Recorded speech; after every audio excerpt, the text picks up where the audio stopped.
stream needs to be on time. When has the stream ever been on time, Ulf? Yeah, very rarely. Yeah, very rarely. Rare. I think in the first 2 months it was on time of our 2-year. When we cared. Was the we weren't first constantly disappointed? Was the first tea time? Wow, that's pretty savage, Inks, by the way. Just to open that up there. But was the first tea time on time? I don't know. It depends what you mean, because it's not on time for tea time. Tea time isn't that 4 p.m.? Well, I mean, was the first tea time on time for when we said it would start? Not necessarily the actual time of tea time. Is there any way to check that out? Probably not. I don't think so. Actually, yes, there is, because we can see the clock. No, we can't see the clock in the VOD, because I hide my UI. Oh, no! Does anyone remember? Well, they're just going to say it was late anyway, but maybe someone remembers if the first tea time ever was on time. Have we ever actually drank tea on tea time? Me? Yes, I drink tea all the time. I have tea right here. Am I the one who just doesn't drink tea? I mean, I'm not the one who drinking tea drinks today, alcohol but I have before. Okay. Yeah. What are you drinking now? Teapot's not Gatorade. Teapot's not really drinking tea. He's drinking tea with a whole bunch of crap inside of it. What are you talking about? Show that tea again, because it ain't colored tea. It looks like cow piss or something. What the fuck are you talking about? I want to see this tea now.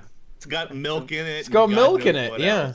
It's got milk in it, gosh. because it's tea. That's what you do.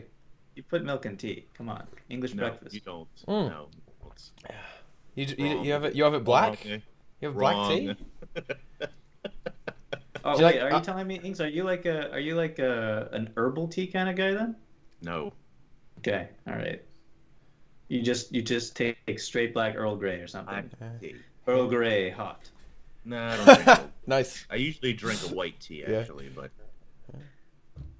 Oh, So then what are you complaining so wait, about? what?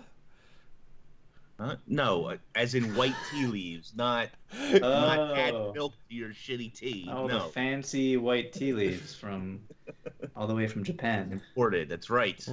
Damn straight. Wow. That's pretty All right. impressive. Well, this is kind of funny that we're talking about this right now when there's actually stuff to talk about. Yes. No, there It is Listen, time. Look, Content is on Armor its looks way. Like poo. What? Nobody freaking likes it except Boots, and that's the end of it. Hey, I didn't say I liked it yet. I didn't say I liked it yet. Do you like it? You do like it. The heavy armor looks amazing. Especially on Char, I love the heavy set. I think it looks great, especially on the Char. I'm not sure how it's going to look on the smaller frames, because we've seen it on a human, but that was an earlier form. It didn't have a lot of the effects on it. The earlier form didn't have all the shininess and coolness on it, and this final form looks really fucking badass on Char. Yeah. But I think it's going to look great. Seriously, it has changed. It's way shinier now. They made it all glowy. Well, they changed the color of it. I mean, it's not dyed blue and whatever the fuck it was before. They actually dyed it a decent color. Well, I mean, yeah, you could dye whatever color you want. But now it's like a really, it's like the Juggernaut effect. It's really metallic, isn't it? It's really shiny. I think it was always supposed. I wonder to be what it's going to be like with Juggernaut. So mega shiny. Yeah. The only thing I don't like about the heavy is the helmet. The helmet's so good. How do you not like the helmet? Spiky ear helmet is a little. No, look, it looks my great. I don't like it. It should look like an alien or something. It looks awesome. Yeah, I really like the heavy set. But the helmet that I don't think looks awesome is something that Tritobite just says he likes, is the medium helm. Does not look that good. Maybe it's just because it was on an Asura in the picture, but it was just I don't think that helps, but yeah, medium does not look. Listen, but I guess it kind of looks like let's dragon just lay it out there. Let's be honest. The community is saying, ArenaNet, we love you, ArenaNet, but we have a lot of trench coats in the medium category already. And what's really funny is I remember on Tea Time months and months and months ago, I think it was Brazil who joked that you're gonna have armor that transforms into a trench coat. Now I don't know what the animations look like, but the final form is a trench coat. So thanks for more trench coats. Thanks for that unique silhouette of medium armor trench coats. Inks, you gotta understand, this is purity of purpose. All medium armor has to be have trench coat. Yeah, it has to have a trench coat incorporated in it in some way. Exactly. So when you're playing a medium armor class, you just know I'm doing this because I like trench coats. So if you get a legendary armor that doesn't have trench coats, you're going to be disappointed. I think actually that some pieces of the medium set are definitely good. I think it does look pretty cool on it. I mean, obviously we only saw it on an Azura, so you can't really see it properly because it's on a tiny little rat. So yeah, I mean, that's that's just insulting. Now you're just being insulting. Yeah. Because you can't see it properly. I mean, it's very strange that they chose an Asura for. They're too busy to make a trailer of the actual animations. They'd rather us just all get up in arms and angry and salty before we even actually see it in game. And I hope the animations and dye channels and stuff actually save it, because looking at it on paper. That's a good point, because Nike, I think when the pictures came out, said something along the lines of. It's weird that they just did screenshots, because they probably have a ton of animations on them, and that'll make it like way cooler. I mean, look at the heavy armor. You know, that's they did one video for heavy armor, and I mean, I think heavy armor in general. I think like the goal that they were trying to achieve there, they pretty much did, with being like layered plate armor and a big armored knight kind of thing. Like, I think they sort of hit that silhouette they were looking for. The other silhouettes, I don't know, maybe, I guess. But a lot of it is going to hinge on what the animations look like and how the dye channels, right? Like, it's notorious to see a picture with dyes that might not make the armor look so fantastic. And, I really want to see what the interactions are with the auras and, like, the not the globs, like the old things that turn you orange and black and yellow and stuff. I can tell you exactly what's going to happen. Like, the more you put on, you eventually become invisible, because just like the massive amount of effects that are on your character. Just like a big glowing ball. You become so obnoxious to the point where like people are disabling graphics options just to try and reduce it. It's fine. ArenaNet will release a patch that takes your noise away or your visual noise away. It'll be fine. Well, it's like so the legendary armor gives you somewhat of a boost in PvE, because you get to swap your stats easily, but it'll give you a boost in PvP too, because you're going to be so glowy. Exactly. That nobody's going to be able to see your. No one can see your moves. Attacks. They can't see it. They're going to get distracted by how shiny you are. Most of the players can't see it anyway, so it doesn't matter. You think? I think. I know. Yeah. I know. So yeah, I mean, I don't know. We don't know too much, but the medium set, I think it could. Yeah, I think it has some promise, though, guys. Don't you think? I think it has some promise. Just based on the picture I saw from the Asura, I don't know. You don't like it so much? Not even some of the pieces. And I don't. Medium for me might be a lost cause. Actually, I didn't look too detailed at it, so I don't know what all the pieces look like. I just saw like the helm and the overcoat, and I was like, eh. But then, well, there's so the other thing that I've seen a lot of people say that I agree with is it's not a direct copy. Obviously, it's unique in its own way, but it borrows a lot of ideas from other armor sets that already exist. Like what? You got skulls on your shoulder pads. There's a couple of different skull shoulder pad things. You've got the alien hood.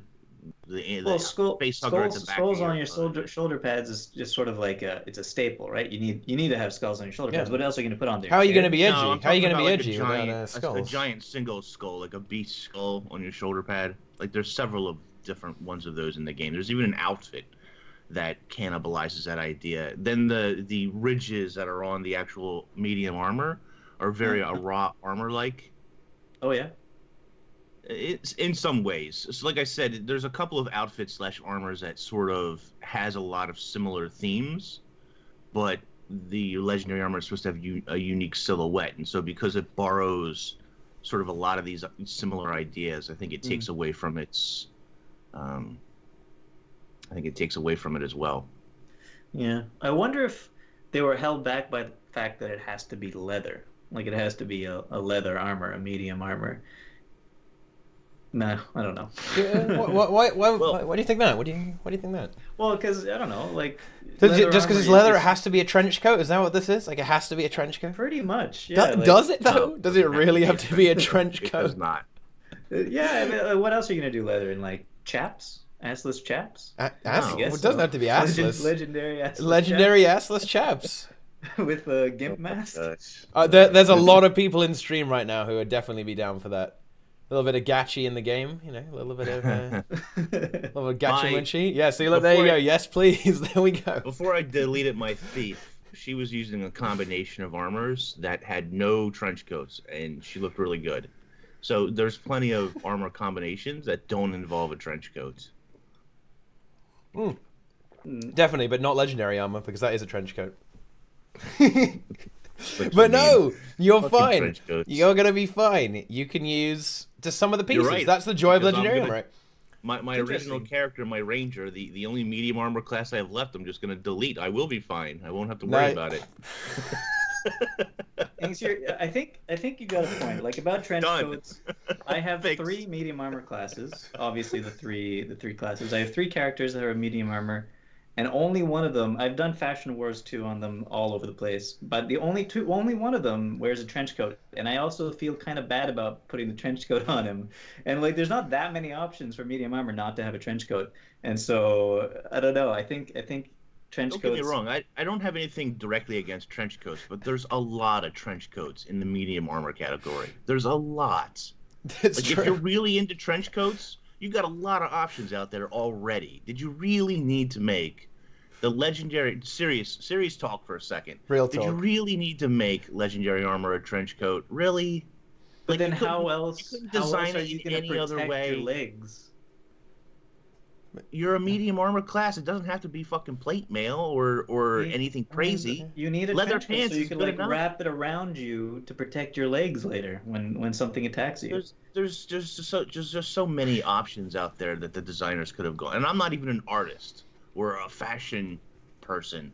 Like there's just You're so not many... a fashion person? No, I'm not. Go figure. Look at my attire on this weekly show we do. Clearly not. But there's just so many options that you could have gone with other than trench coats, and you went with trench coat anyway. I don't know. Are you sure you're not a fashion person, Inks? Shut up. Do you play Fashion Wars too? Raise your hand. Raise your hand. Let me see your wrist. Wait, what? There we go. Fashion person. He's got the armband.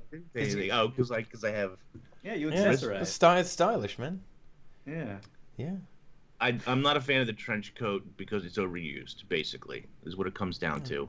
I'm not a fan of this idea. They explain the idea of the magic flows through the bones of your enemies, the beasts that you've killed. I don't get it. I'm not. Yeah, I'm not into that whole thing. Here's the thing, though. Right?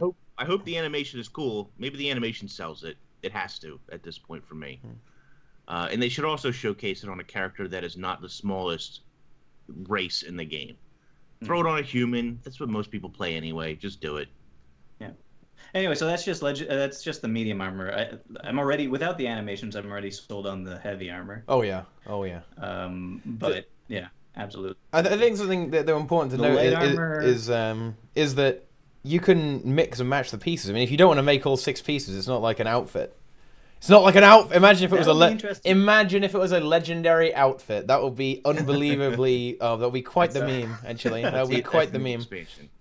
But if you don't like, so in theory, you should be able to take the legendary gloves, shoulder, chest, head, and boots, and just not wear the trench coat. Or it depends how the trench. Sometimes the trench coat's tied to the chest, right? But sometimes it's just the legs. Yeah, so, I don't know trench coat's always the chest. Is it always the chest that causes the trench coat to appear? Okay, fine. Yeah. So you could take the legs and just everything except the chest, then, right? Yeah. If that spawns the trench coat. What if the legs are assless chaps? How amazing would that be? What if the legs are assless chaps? I don't think that is remotely possible at this game. Well, you didn't know this, Inks, but most in-game leather legs right now are assless chaps, but they're covered by trench coats. Yeah, they're covered by trench coats, and that's why they have so many trench coats. That is not even remotely true. Wow.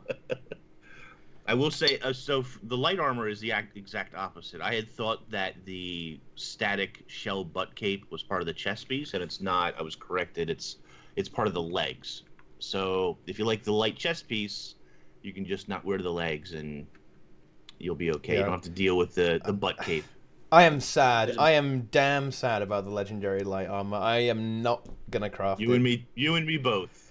Probably they just, ever. What? Trench coats and butt capes. Oh, they just can't get away from it. The butt cape hurts, man. I love the butt cape. The butt cape hurts so much. It's just, why is that there? Just stop. It's not even a good butt cape. It's static.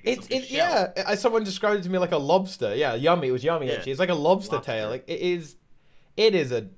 it's bad. I cannot stand that butt cape to the point where I won't be able to craft it. It will trigger me just to do it. Maybe I think because underneath it's an assless chap. Underneath they got to get the butt cape to cover up the assless chaps. I mean, maybe some of the other pieces have promise, but I'm not really a big fan of like these like weird skin tight suits that have got little spikes coming out of them. This is not some kind of weird like fetish gear. You know, this is legendary armor. I don't know why it looks so weird, and it makes Was the picture a female in the light armor? Yep. Yeah. Do you think it's going to be different on the male armor? No. Why not? Well, it's probably slightly different, but I don't know. Could be. Well, probably not. Probably not. I wonder how different things are. Well, does the male does the male have the butt cape on the light envoy armor? Yeah. He does? Yeah. Oh, well then it's no different. Oh, okay. All right. I mean, all he did was add spikes and crystals. I mean, they're cool. The animations are, the animations are going to be cool. Hopefully. Obviously. Hopefully. They're going to be crystals that go in everywhere. The light armor she's got like a face mask now. She's got like a bandit mask. Ooh. I'm not a real big fan of the bandit mask and the crystals that go over the head like this. I don't know. The armor, the shoulder skins are might be okay. Chest piece might be okay. The boots look good for light, but the butt cape in general, it's hard to do. The butt cape and the helmet, not a big fan of. In my mind, it's hard to do. Like I'm not a fashion person like Ginks is, but in my mind, it's hard to design armor that isn't heavy armor. Like, how do you look at all the other armors? Look at all the other light armors that don't have lobster tail butt capes. Oh yeah, no, I There's agree lots with of you designs. there. I agree with you there. It's just like it's not really light armor in general. I guess it's just clothes. But like it's funny because the helmets I can really overlook. You can easily hide the helmet. You know, kind of sucks that you would have to hide a helmet because you don't like the way it looks, but that's easy. But the lobster tail butt cape and everything on medium armor, the trench coat, some of that stuff is not so easy to hide. You know? Yeah. Yep. Yeah. I mean, maybe it'll be fine. Maybe you can put in pants that don't transform with crystals, and it'll still look okay and mix and match. I hope. But there are actually assless chaps in this game, by the way. Really? Wait, what? Yeah. There are assless chaps in the game? Yeah. Hold on. I'll try to find it. If you are a female light armor and you wear, those pants they sort of look like genie pants. yes. Yeah. Yeah, if you look really closely in the back, there's an ass window. Listen, Boots, what you do in your free time in Tyria is none of our business. I think, Boots, I didn't know you were really into this sort of stuff. The ERP. Yeah, have you been duoing any dungeons? You've been duoing some duoing around? Yeah. You gotta watch out, man. Well, he just went and said it. Arcane's in chat. He's gonna hunt down people who ERP. You better watch out, dude. He's gonna get you. Oh man.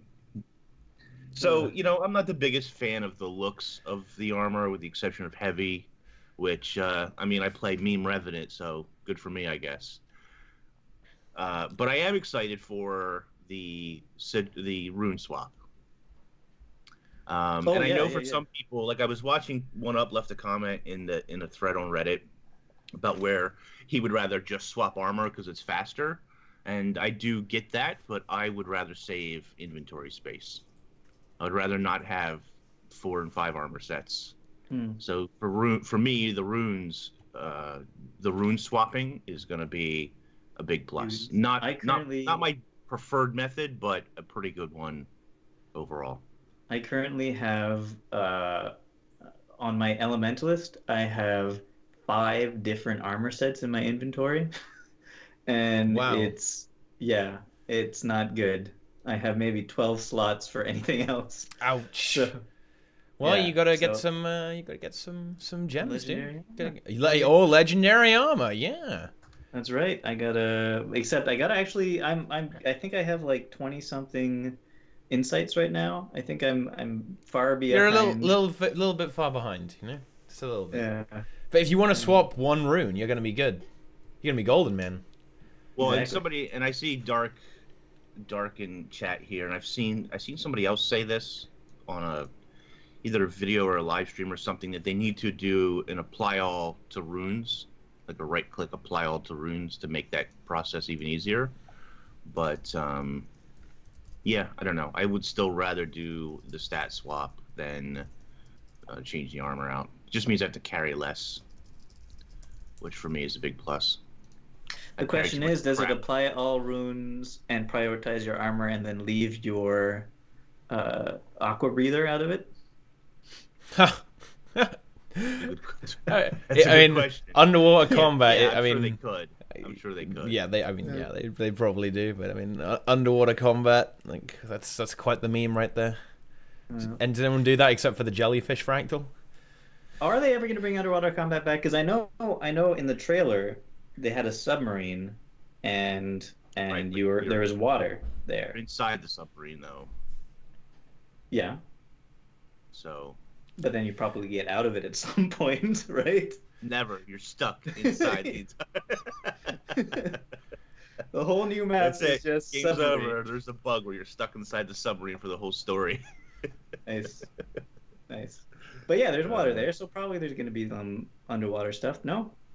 Minor, but underwater combat or underwater content in general is just not something they're focused on. I mean, they went out of their way in Lake Doric to basically remove the lake. So, I mean, they're just not. They're not gonna do it. It's not. Yeah. It ain't happening.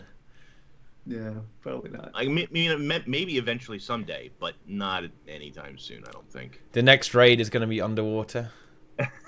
Imagine if the next expansion, one of the like selling features was we've revamped underwater content. Underwater content is good again, and enjoy. There's 3 out of the 6 maps we're releasing are underwater maps.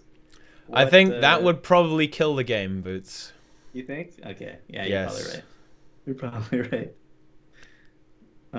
Oh man, imagine if you go to Cantha, and this is the case, and they need underwater content for that, and your elite specs are underwater based. No. No. How terrible would that be? How bad would that be? Every class gets a new underwater weapon. Oh god, no. No. That would be terrible. 3 underwater biomes. Yes, let's bring back the biomes. Yeah, 3 biomes underwater. Yeah. I mean, it would be pretty easy, right? It would be pretty easy to do 3 biomes underwater because you could just have like layers. You can have it like just like onions and ogres. You can just have layers. Yeah, and then the underwater, like only the top layer. Well, top layer is above the water. Yeah. Middle layer is in the water, and then in underground under the water. Is the seafloor or something like that? Yeah. Yeah. Boots bad expansion ideas. I love it. Make a series out of it. I could do that. I could definitely do that. Oh my gosh, that's too good. That is. So I don't know. How do you feel? Which armor are you gonna make overall? I'm making you can heavy. Only pick one to start. Which one? I'm making heavy. You're making heavy. Yep, I have a heavy class. What? Do you even play a heavy class? Well, on I a mean, regular basis. Yeah. I mean, forget world versus world. No, I mean, I am a world versus world main now. Do you know how many times Salt played world versus world this week, Inks? We played 4 times. Too many. We did 4. We did 4 like 3 to 4 hour raids. And you dominated. Yeah, we really did. Because it turns out that if you get like 40 people in the squad, you can literally just completely walk over anyone. There's nothing they can do. More than anybody else playing currently. Yeah, in our matchup, we're against some pretty easy opponents, and we just completely walk over everyone. Literally, like we just press auto run, auto attack, boom, crushed. Nice, very nice. And I'm on my Guardian, and damn, he is gonna look great in legendary armor, leading the charge into World vs. World. Because bear in mind, in World vs. World, not many people will have it, right? Because it's elitists only. Oh look, Nesu's on board with my expansion idea. Make Underwater great again. No, that is make Underworld great again. Okay. Oh yeah, also that's a good point. We also I have purchased Syndrina for Underworld as well. So that's an advert for Underworld, guys. Like it's time to join us. Okay, we got the pro players. Purchased him? Yep. I sent him 150 gold. He transferred on the spot. Boom, Underworld. Holy crap. He came Has in. He been carrying you He guys? was in our squad. He was on his thief frontline staff, like vaulting onto people. He was top DPS, like completely Nice. hard carrying us. Too funny. There you go. Very nice. Boots, which set are you gonna make? The thing is, I have one ascended heavy set. I have one ascended light set, but I don't have an ascended medium set. So like it would make sense to make the legendary medium set, but I don't. I would like the heavy armor a lot more. It looks so much nicer. Just from the pictures, I would have to say. It's always going to be about the skin, though, right? Surely it's always going to be about the skins. Yeah. It's gonna be about the animation for me, Yeah. but I think heavy's still gonna. And to be fair, I don't Still play my medium classes as much as I do my heavy and my light, so like I don't know if I'd be swapping builds out as much as I would for the other two. So like I would make a legendary armor set for something that I'm going to be using a lot and swapping a lot. Yeah, I mean, certainly the medium armor I would get more use out of the stat swap for Druid/Ranger, but Yeah, I think that's the way that for me the two ways to look at it. Just can't do it. Oh, the trench coat is killing me. I just Yes, you can. But Skin you over can it, skin but over it, come yeah, on. exactly. I don't. It's legendary armor. I don't want to skin over it. That's kind of the point. Like, I guess it's I don't know. I have a lot of ascended sets, so it's not really about the stats. So I honestly don't think I'm ever gonna use the rune swap. Realistically, I don't think will. I use I will it. use it. Why wouldn't Anytime I need to. Yeah, anytime I should be using another set. I'll be stat swapping. Am I going to though? I don't think so because it's really annoying. Do you think how many mouse clicks that is, guys? I've opened like Don't you have a 700,000 mouse click? trick-or-treat bags. Mouse clicks don't even bother me anymore. I mean, have you never gathered loot in Guild Wars 2? Your mouse is used to it. Just click away. It's fine. I think I've destroyed my mouse. Wait, what? I had to buy a new one last year because I literally broke Just one too of my much mouse clicking? keys. Too much clicking. Click Wars 2. Yep. On Reddit today, there was a thread asking. Hold on, I'll find it. Your expansion seller, the big feature you would use if you were to market the next Guild Wars 2 expansion. And he's mentioned somewhere like probably the best There's thing a from lot Heart of of bad Thorns. ideas in that Yeah, of course. thread. But he said the best thing from Heart of Thorns for him, I think, was the salvage all materials. Just put that on the headlines, guys. Yeah. You can salvage everything. I mean, that's a really nice change. It was such a good change. Beautiful. So good. It really was Oh my very God. good. It really was incredibly good. But do we want to go through these comments and see what's top voted, see what people like? I don't even have to read the thread. I know that the top voted one will be build templates. Am I right, Boots? You're incorrect. What? The top voted one says the fuck? just more zones and specializations. Oh, is the second one? Well, build you're only templates? gonna get 9 more specializations, so I'm not sure. You're right. The second. Yeah. All right. There we go. Although the second one is also, I guess I'm sorting by hot or something or best because the second one is more voted than the top one. So there you go, top Yeah, voted. so build templates, which I think that we're probably gonna see. You think? Yeah. Are we gonna get them before the expansion comes out? And No. if Part of the build expansion. Aren't we due a quality of life patch there soon? No quality of life for you. well, because I know Buy the most of the expansion. Oh. Give me $50. Oh.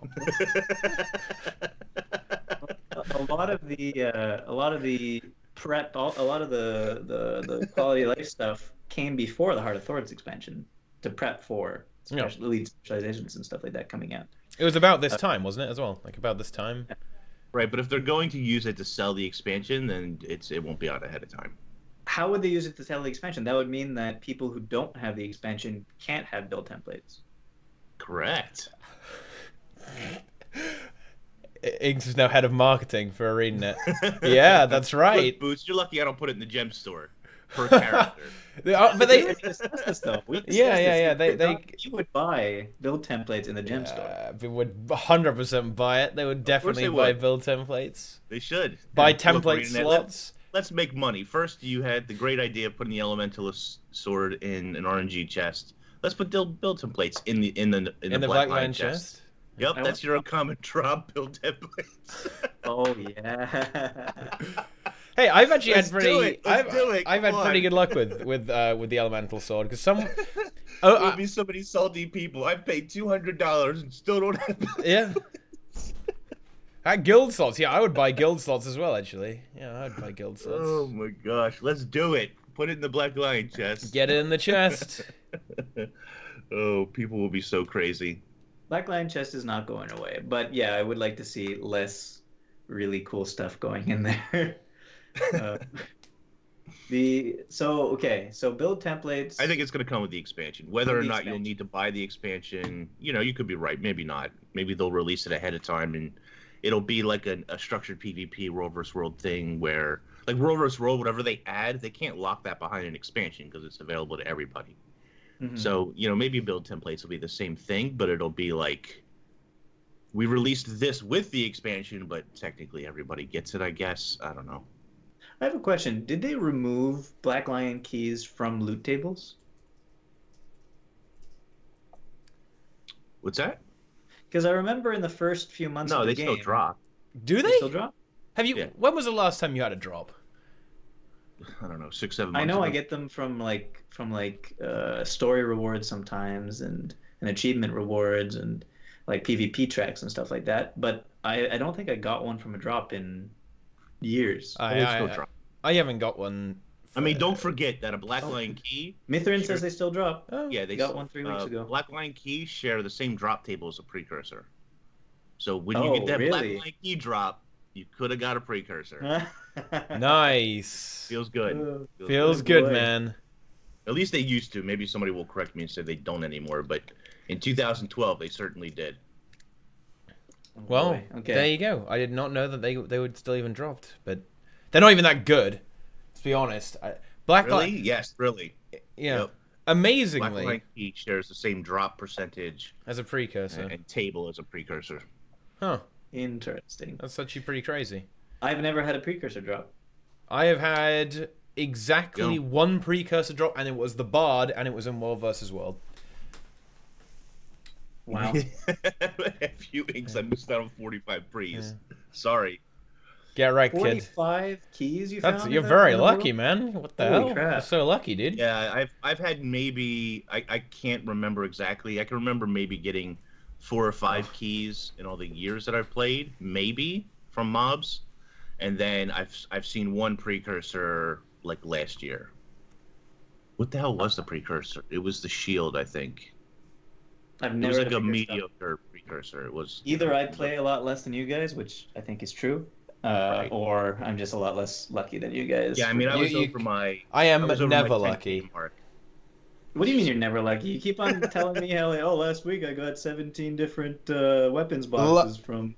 Last week, I was very lucky, actually. That is true. But all the other weeks, I am never lucky. Because bear in mind, I am raiding on 4 or 5 accounts a week, and it's taken me like 6 months to get a ghostly infusion. Okay. Think about how unlucky... That's... Wait, what is that? Ghostly infusion's not even like 2 years. Like that's two... Exactly. It's not even good anymore. It's like 2 years... of playing, of raiding all your ghostly infusions that are no longer any good. You can just send them the inks. I'll be happy. They're not even worth anything. You've bought something that costs 5 times more than a ghostly infusion, for because one of your armor things was broken and you didn't want to go to an armor repair thing. Yes. Well, just to kind of give you a demonstration of how lazy I am in the game. In the aerodrome, how you know how in the aerodrome there's a trading post person, right? Yeah. I was standing probably 2 seconds of walking away from the trading post, and instead of doing that, I used my personal trading post guy.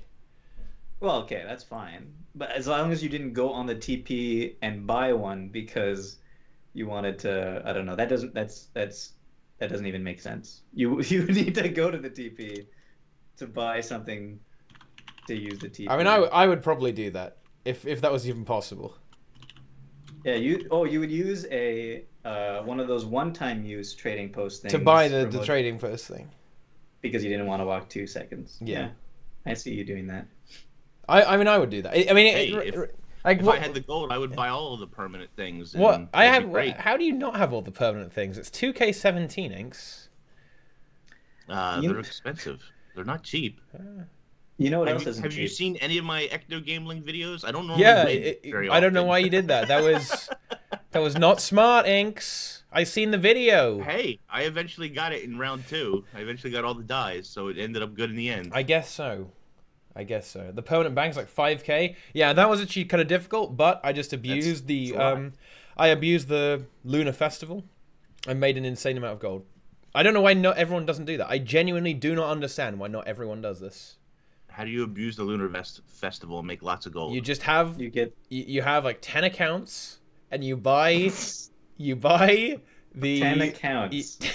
You have 10 accounts and you buy the envelopes. Did you get those 10 accounts exactly? You buy the envelopes on every account every day. At the end, right, but you need to have. So, how much gold is that in the entire course of a Lunar Festival? Because you need to have gold in order to. Well, I put in about, I think, a little over 2K gold, and I got 5K out. No, it must have been. I put like 3K in, and I got 5K, so I made like 2K gold. Right. So good return, but you still need to have a good investment to do that. You need 10 accounts. Well, if we're saying that they're not all free to play accounts. Let's say you bought each one for $20. They could be free to. Holy shit! They could be free to play accounts. Oh my god! Wait, you can't mail stuff to free to play accounts, can you?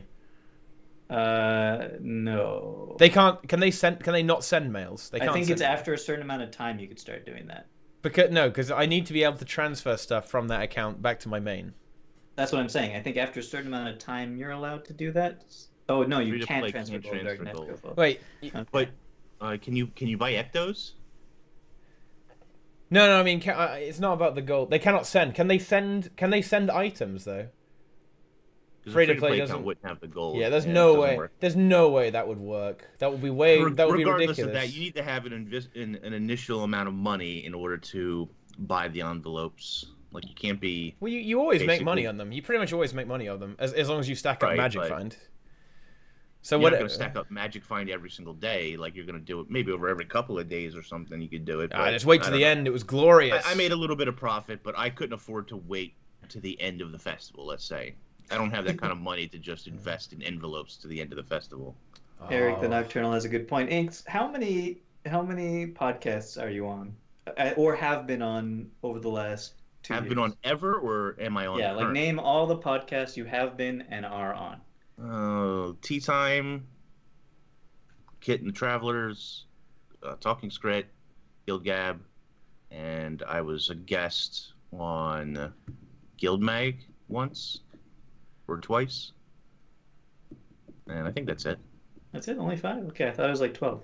Yeah, well, I think there's only there's Relics of War I've never been on, Hosts of Ascalon, which is a new one I've never been on, and Shadow of the Dragon, I think it's called, that I've never been on. There's like 3 other podcasts.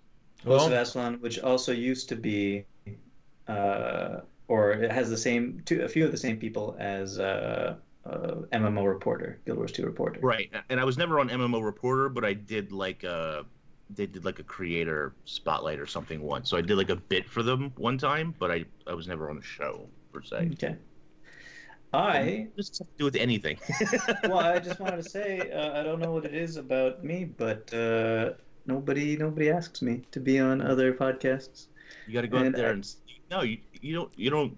Okay, so the first thing about being on a podcast, you don't wait to get asked. You just say, "Hey, I'm here. I'm going to be on your show. Is that cool?" And they're like, "Yeah, okay, it's fine." Oh. And then you're just on the show. There you go. And then you just stay. Every week you just show up and you're like, "Yep, I'm on the show again." Wow. And eventually it just works out because somebody quits or doesn't have time for it. And you're just like, "Yep, I'm a permanent on the show now. Sounds good." It's because I'm bad. I know. Teapot just started streaming one day and me and Brazil just showed up. I don't know. It just happened. How did TeaTime get started? How did this work? TeaTime, did you like go out of your way, Teapot, and try to find people? Yeah.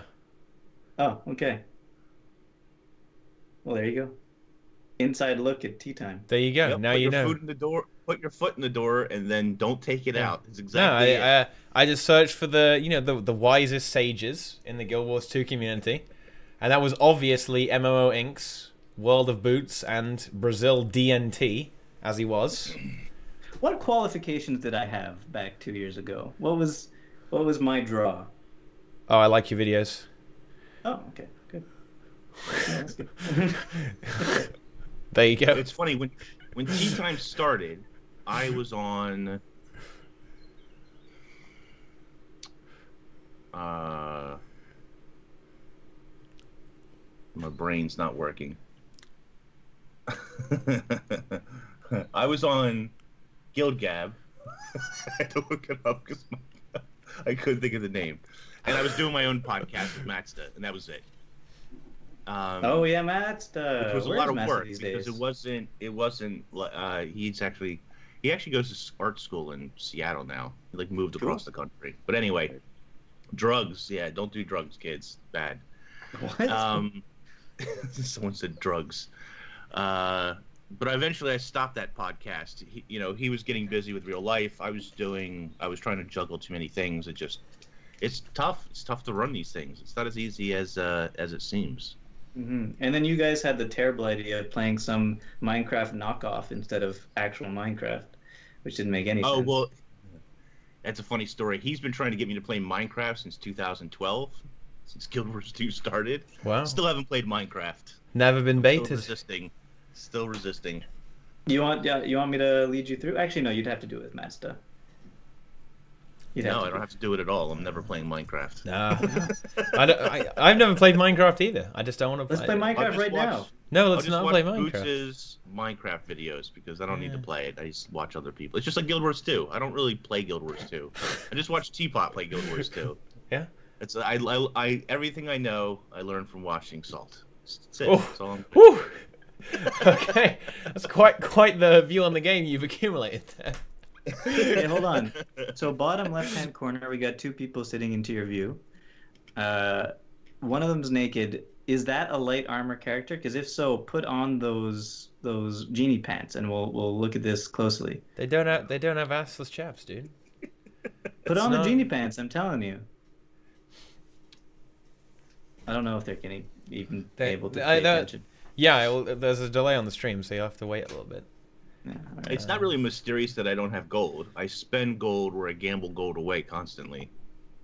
Why do you gamble? I mean, Wait, do you gamble every day, Inks? Would you say you gamble every day? No, I don't have the gold anymore to gamble every day. Remember, I spent it all on dyes. But did you used really? to before you had all before you purchased the dyes? Did you gamble? Yeah, I was probably doing at least a pool a day from the Ecto Gamble. Oh my god, why? No, Mithran, you're wrong. They have the sides open, but also there's like, what's it called? Like see-through grate cloth on the back. You'll see.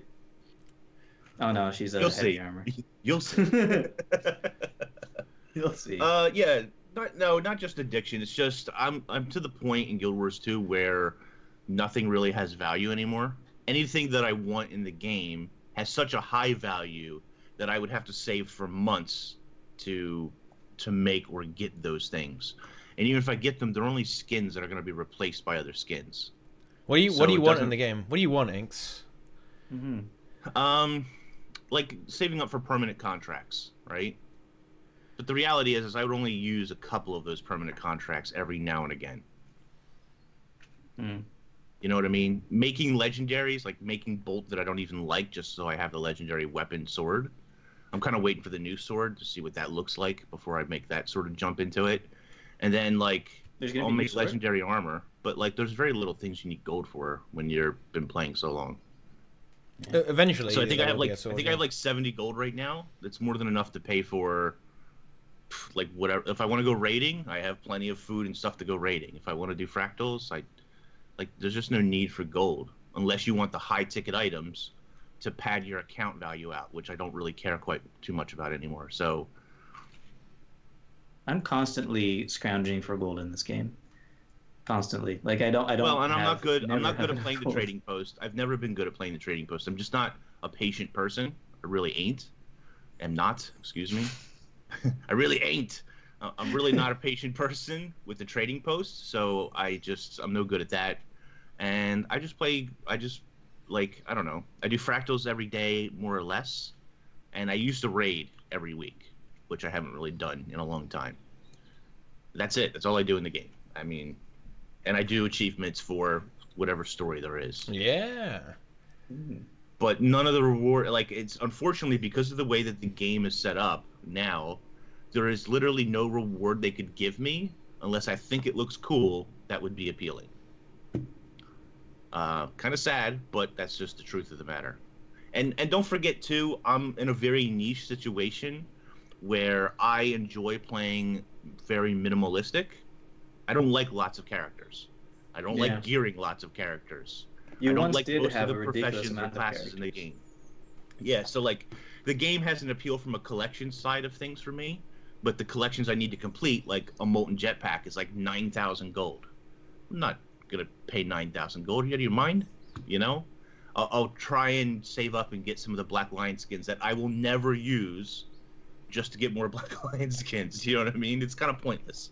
So I just play the content that I like when it comes out. When there's a new raid, I like to get in there and do the raid. New fractals, I like to do the fractals. Story, I like to do the story. But as far as rewards go and needing gold for things, there just isn't much. Unless, like, legendary armor, I'll get legendary armor, which requires gold. So I'll save up and I'll get that. But it's, like, most of that work is done with the exception of playing the Heart of Thorns maps and Tier 6. Like, and I really don't want to play the Heart of Thorns maps, but I'm going to have to. Just enjoy it. No, Enjoy I hate it. them. What? Has it really fallen that far? Like it's from... No, it hasn't fallen that far. I've just overplayed it. Like, and I'm very well aware of That's a lot the of fact that people. A lot of people have a similar problem. I've got 10,000 plus hours into the game. I can't expect the game to, like, surprise me. Like, unless there's new content to play. You know, Heart of Thorns content I've been playing for almost 2 years is just not going to... I'm so excited. We're doing a Garrett, guys. Ah! Yeah. Gonna be surprised by the chat, Garrett. Oh my god, look at the size of that thing. Ooh, you know? That's a big boy. Well, I've already, like, provision or token stuff is already done. I did all that stuff a long time ago. So I don't have to worry about provision or tokens.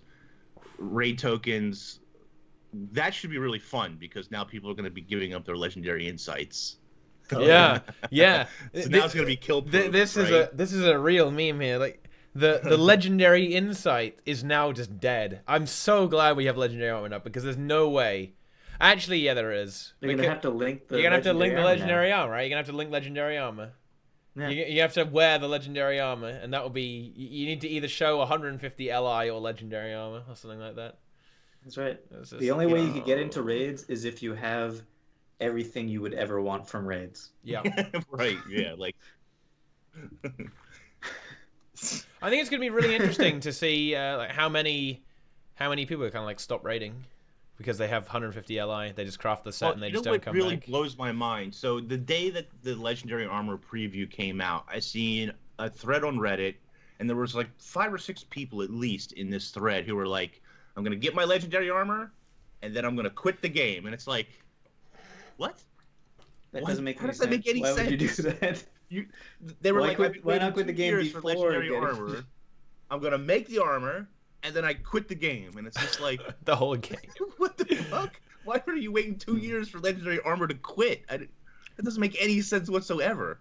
That reminds me of that video some guy made, like, I think 4 months into the game, that he made Twilight and then deleted it And and quit. the game.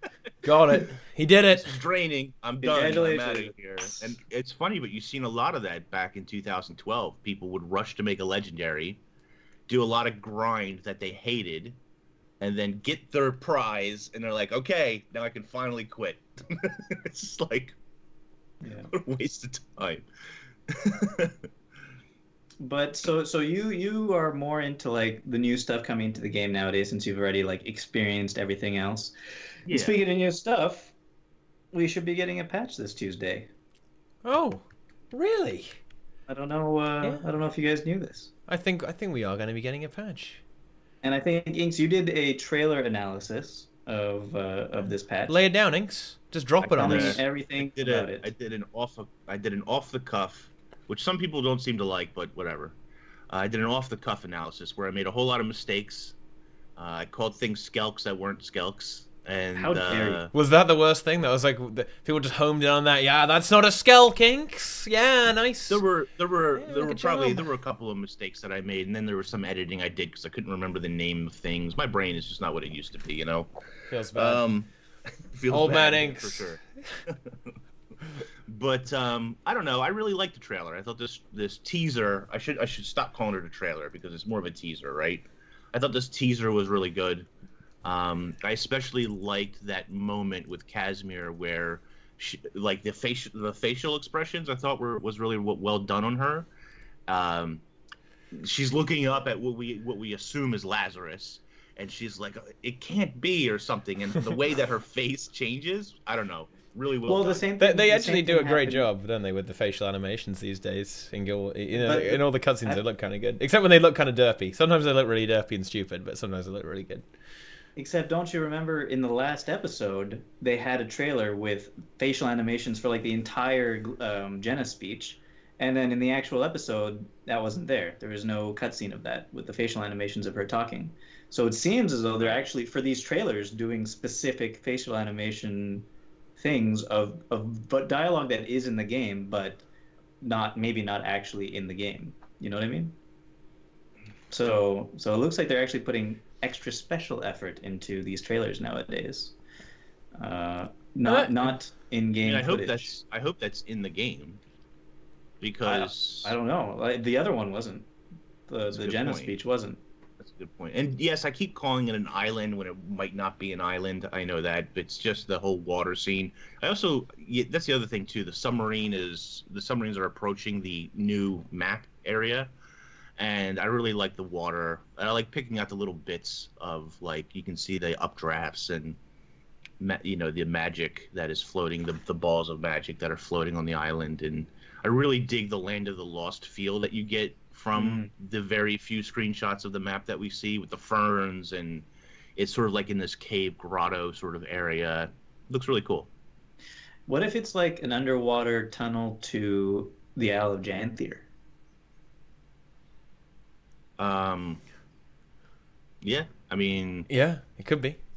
It's funny because the Isle of Janthier didn't even really pop in my head when I was trying to think about this. I just kept thinking about, like, the Tarnished Coast and the Dragonstand Coast.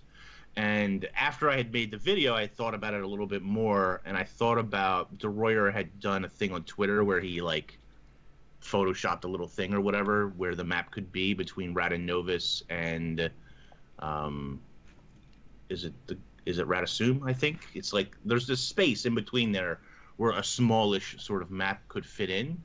And I was like, yes, perfect. Let's put it right there because then it will unfog that little piece of the map. And I'll stop being annoyed by this, But they did that with raids too, sort of. Remember when Wing 1 and Wing 2 were out and there was just that little strip between the two of them that was like...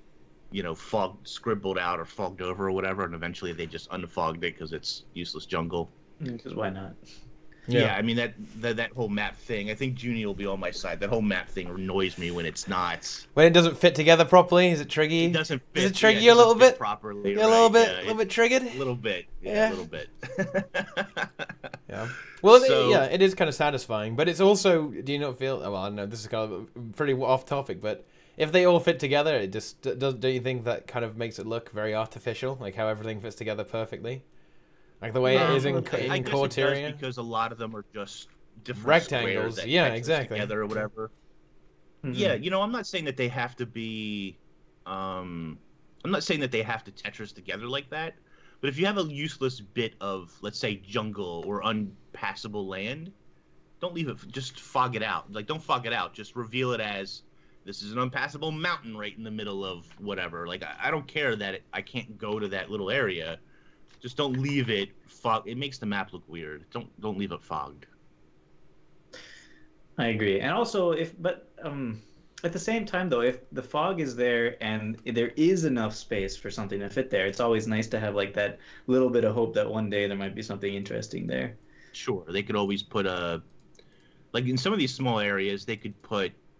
ArenaNet loves to do those 1,000 gem secret area places, right? That you can craft stuff and go to. And there's a portal. And, they could always add. They could always add those things. People will buy them. They could always add maps for like guild halls or something, like tiny little guild halls guild for halls. guilds or those. Yeah, they could do that sort of stuff. It's just if there's a big enough area, then that's fine. But sometimes they leave these little slivers that just like nothing is going to be there, and they just leave it fogged, and it annoys the hell out of me. Wow. Are we ever gonna go over the wall to the Tengu place? The domain of the have wind. very little hope for that. I don't think it's on the menu right now. I think the Tengu are off the menu. I would love to, just because it's been an area that's teased us since 2012. Kind of like that door to the desert, huh? What door to the desert? What are you talking about? The door to the desert that's on the stream right now. That's right. Oh. Where we're going into the alleged expansion. The alleged plot line will take us to the Crystal Desert Tengu area. I just don't think, and I would love to get Tengu as a race. I don't think that they would give us Tengu as a playable race. They can't do that because they've made legendary armor now.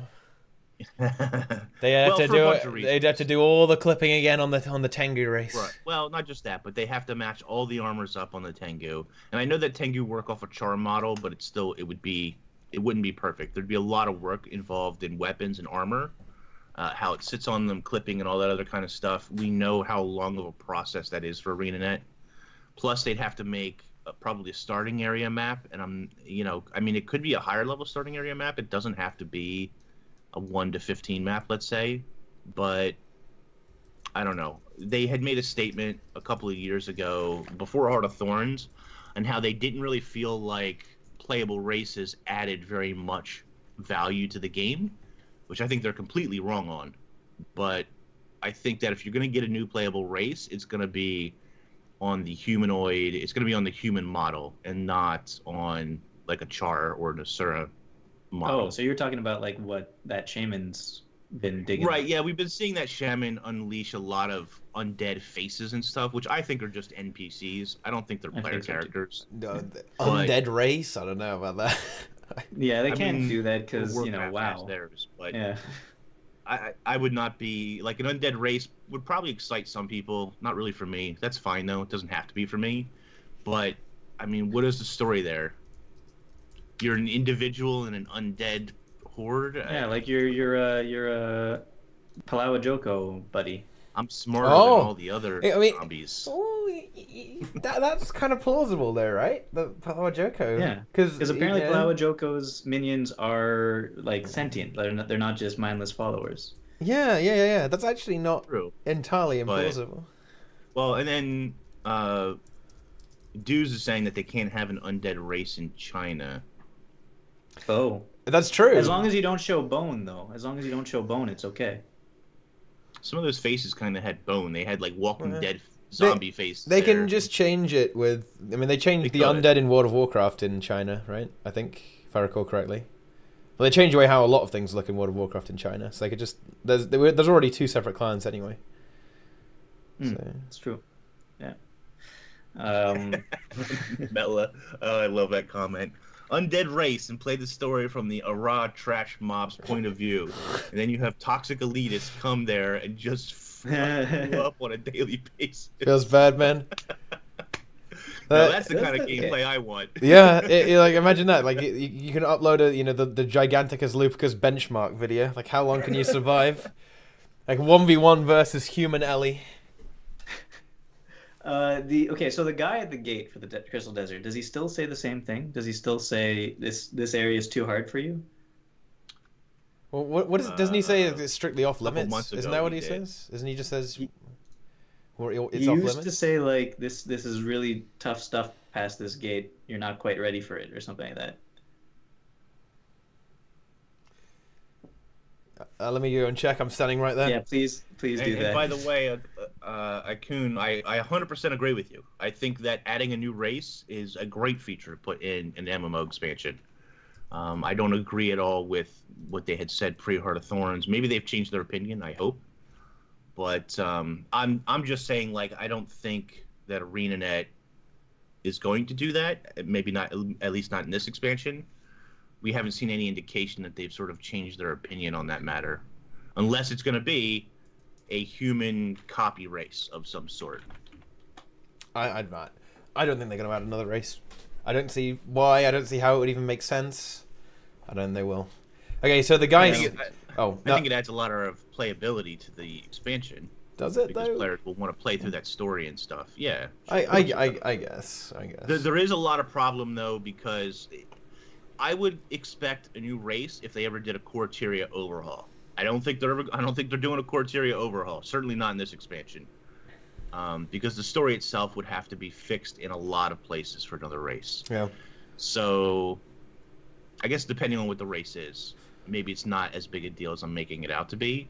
But, yeah, there's a lot of work that goes into that. And, I mean, hey, I would be super happy to be surprised by ArenaNet about this. But I don't know. I just don't currently see it as something that they're interested in doing, unfortunately. Which is a shame, because I do believe that outside players to the franchise, people who don't currently play, would be attracted by a new race. At least temporarily.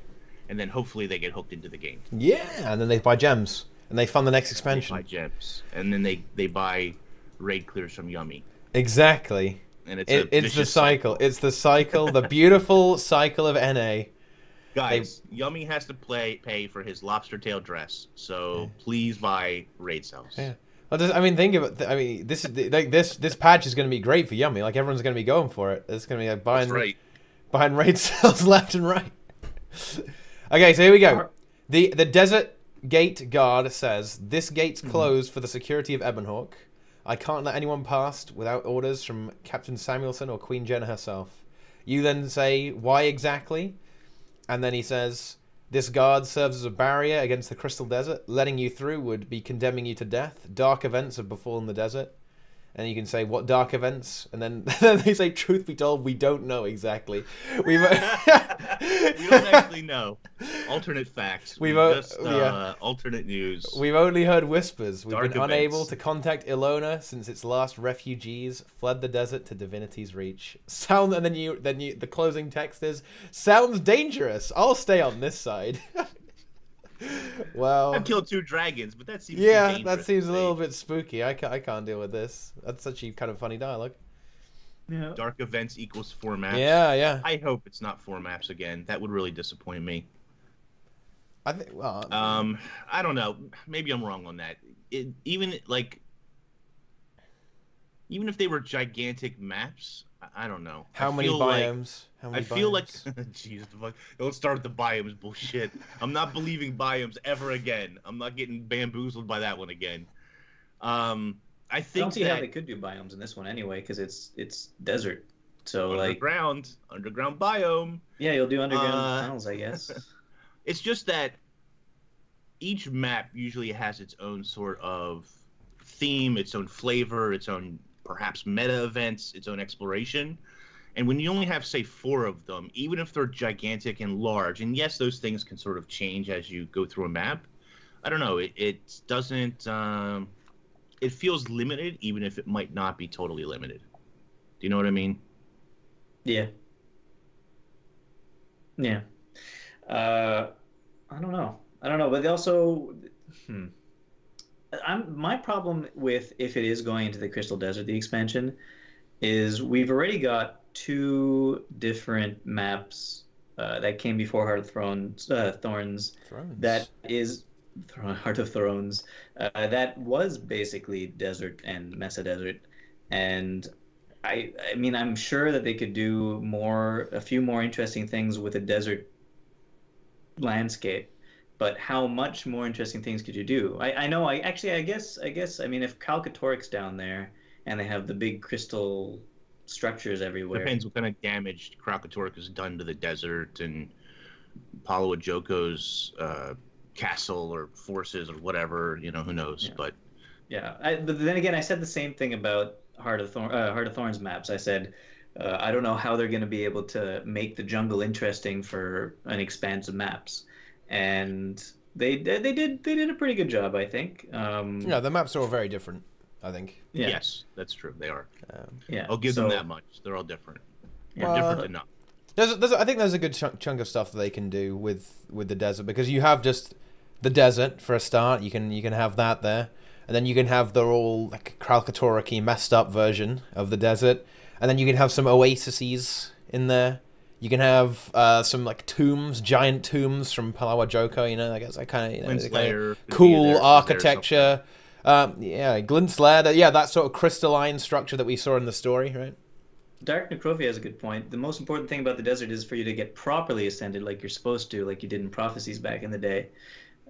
Which means that, holy crap, maybe my idea for a Mesmer elite spec is the way to go. You know, with the doppelganger?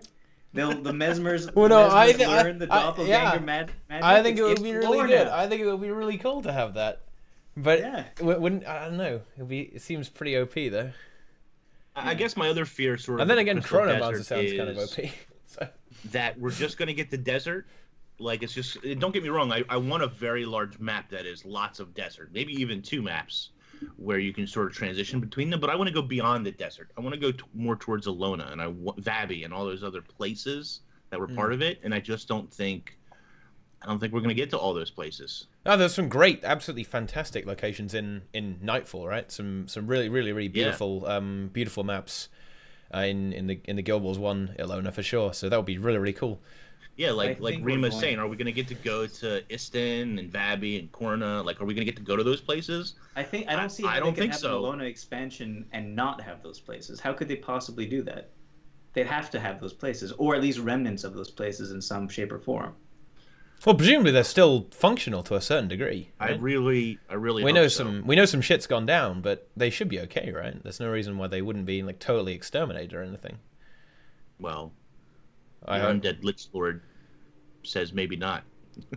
They're all undead. They're all raised. They're all probably not the zombie horde, right? But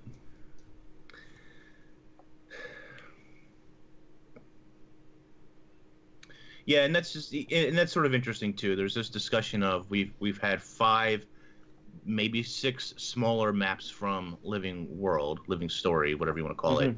Yeah. You know, for an expansion, why not that but larger? Why not 6 maps but larger?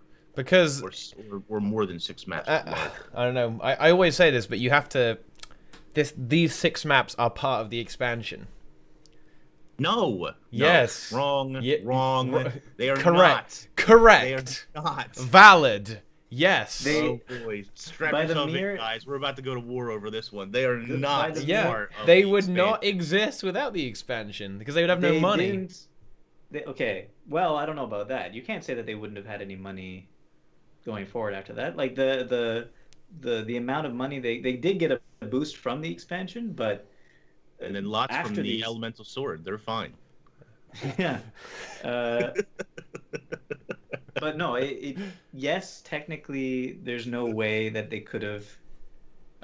There's no way that because of the fact that they tied all Living Story updates going forward to the expansion means that yes, I guess technically they're part of the expansion. But I do agree with things that they're not really part of the expansion because they came like 10 months afterwards and were produced 10 months afterwards, unless we don't know what's going on in reality. Unless we don't know what's going on in reality, and maybe during the production of Heart of Thorns, they also produced those maps and then just wrote story for them later. They didn't. I see them as DLC. DLC. DLC that's also free if you're around when it starts. Sure. I mean, that's just a different pricing model, though, right? Hey, if you bought Heart of Thorns and you never leave, you get the season pass, boys. You get the season pass. But if you leave, if your confidence wavers and you decide, I'm going to go play another game, fuck Guild Wars 2, and you don't make it back for that 2 to 3 month break before the next episode, then you got to pay. You have to log in once when the story is up. If I buy Heart of Thorns today, how many Living Story episodes do I get? Feels bad, man. It's 0, dude. However, okay. Would you feel the same way? Would you feel the same way if they package Living Story 3 in with the next expansion? Then it would be different. Because I'm pretty sure they're going to do that. And I think that they should have bundled Living World 2 yeah, I agree. in with Heart of Thorns. Yeah, I agree. I think they probably should have done that. They need to make that money. They need that extra DLC money.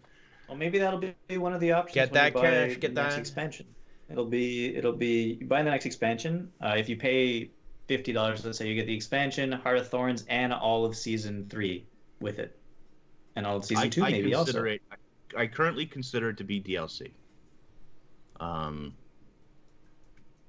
It's pretty decent DLC, considering the entirety of Heart of Thorns, but I don't consider it as part of the Heart of Thorns expansion. I consider it as a separate entity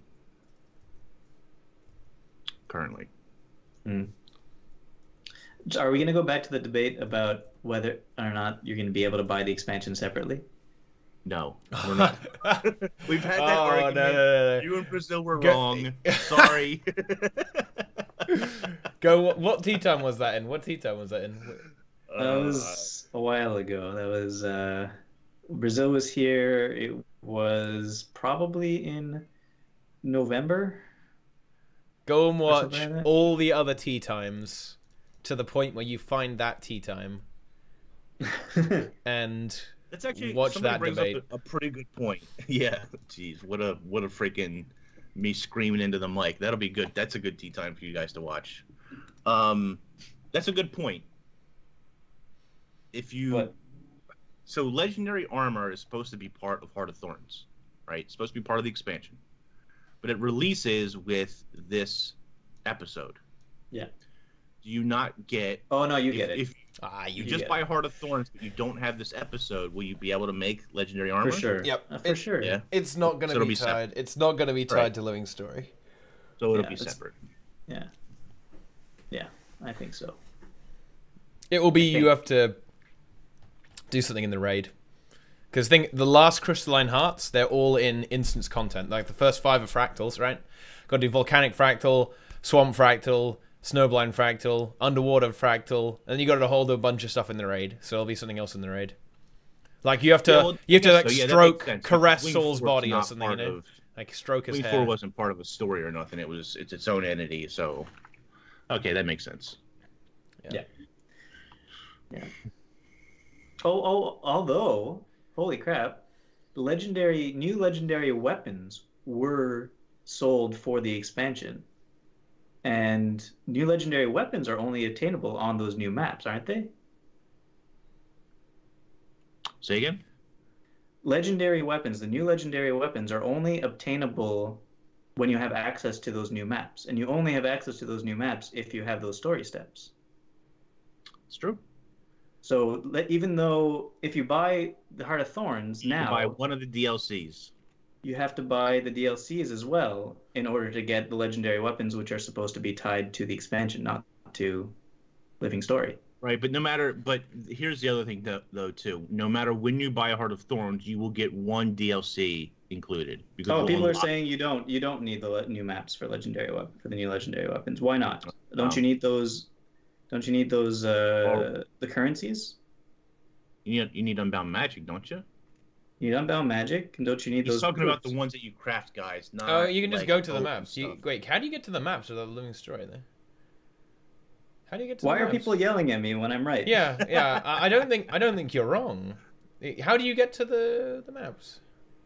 You can buy those with any map currency. Oh, really? With any HOT map? Any HOT map. Right, Dark is right. Yeah, Dark is right. Oh, okay. Shit. All right, so there you go. They thought of everything. Right, it's one of those things that... or Silverwaste, even. Wow. In fairness, it would be pretty dodgy if you had to get that when they're supposed to with the expansion. That's pretty shifty. So you are wrong. You're wrong. Chat's right. I thought you were right for a second. And ArenaNet is this is one of those moments where you think, oh, they actually thought of everything. And that's good. They thought of everything. With laurels, you could buy them apparently. Oh, who's gonna buy with laurels? What the fuck? Me. I will. Wait, how many laurels do you have, Inks? like 30.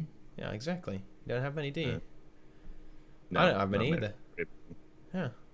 Yeah, I mean, there's no way they're going to get... What are they going to do with the Generation 2 Legendaries? They have to stretch into the next expansion at this point.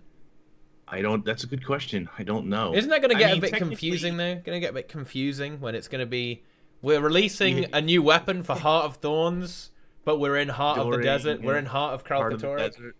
Yeah.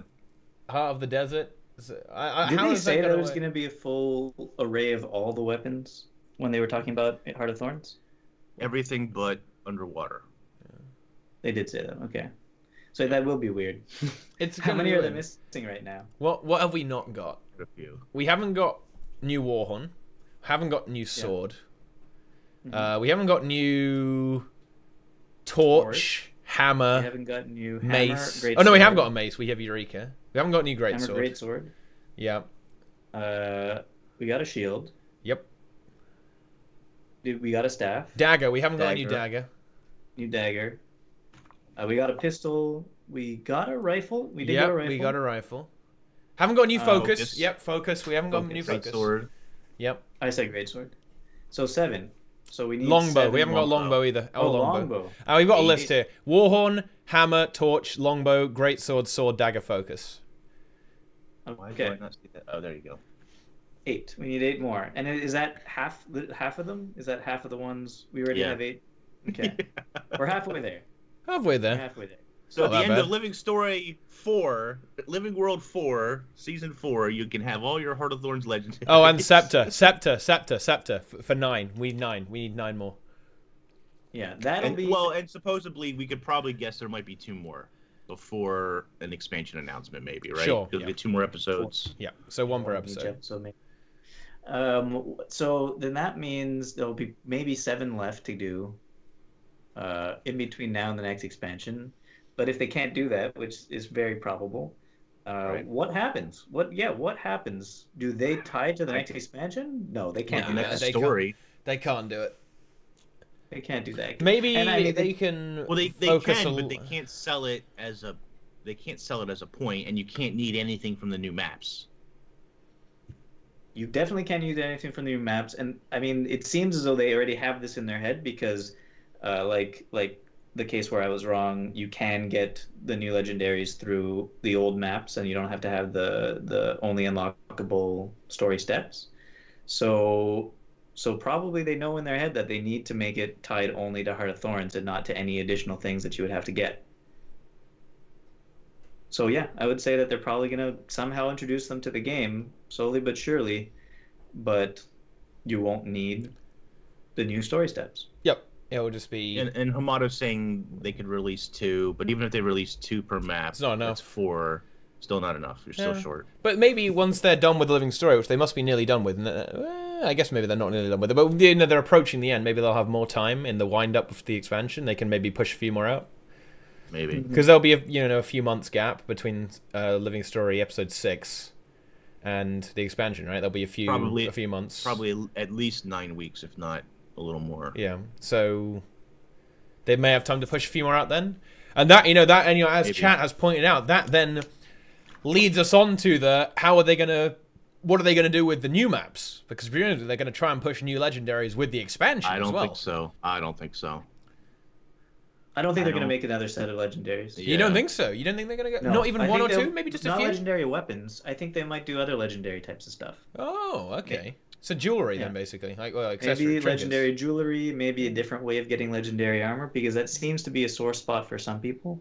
I think if they wait enough time after this legendary armor gets released, they could probably implement another set of legendary armor maybe a year later in a different way.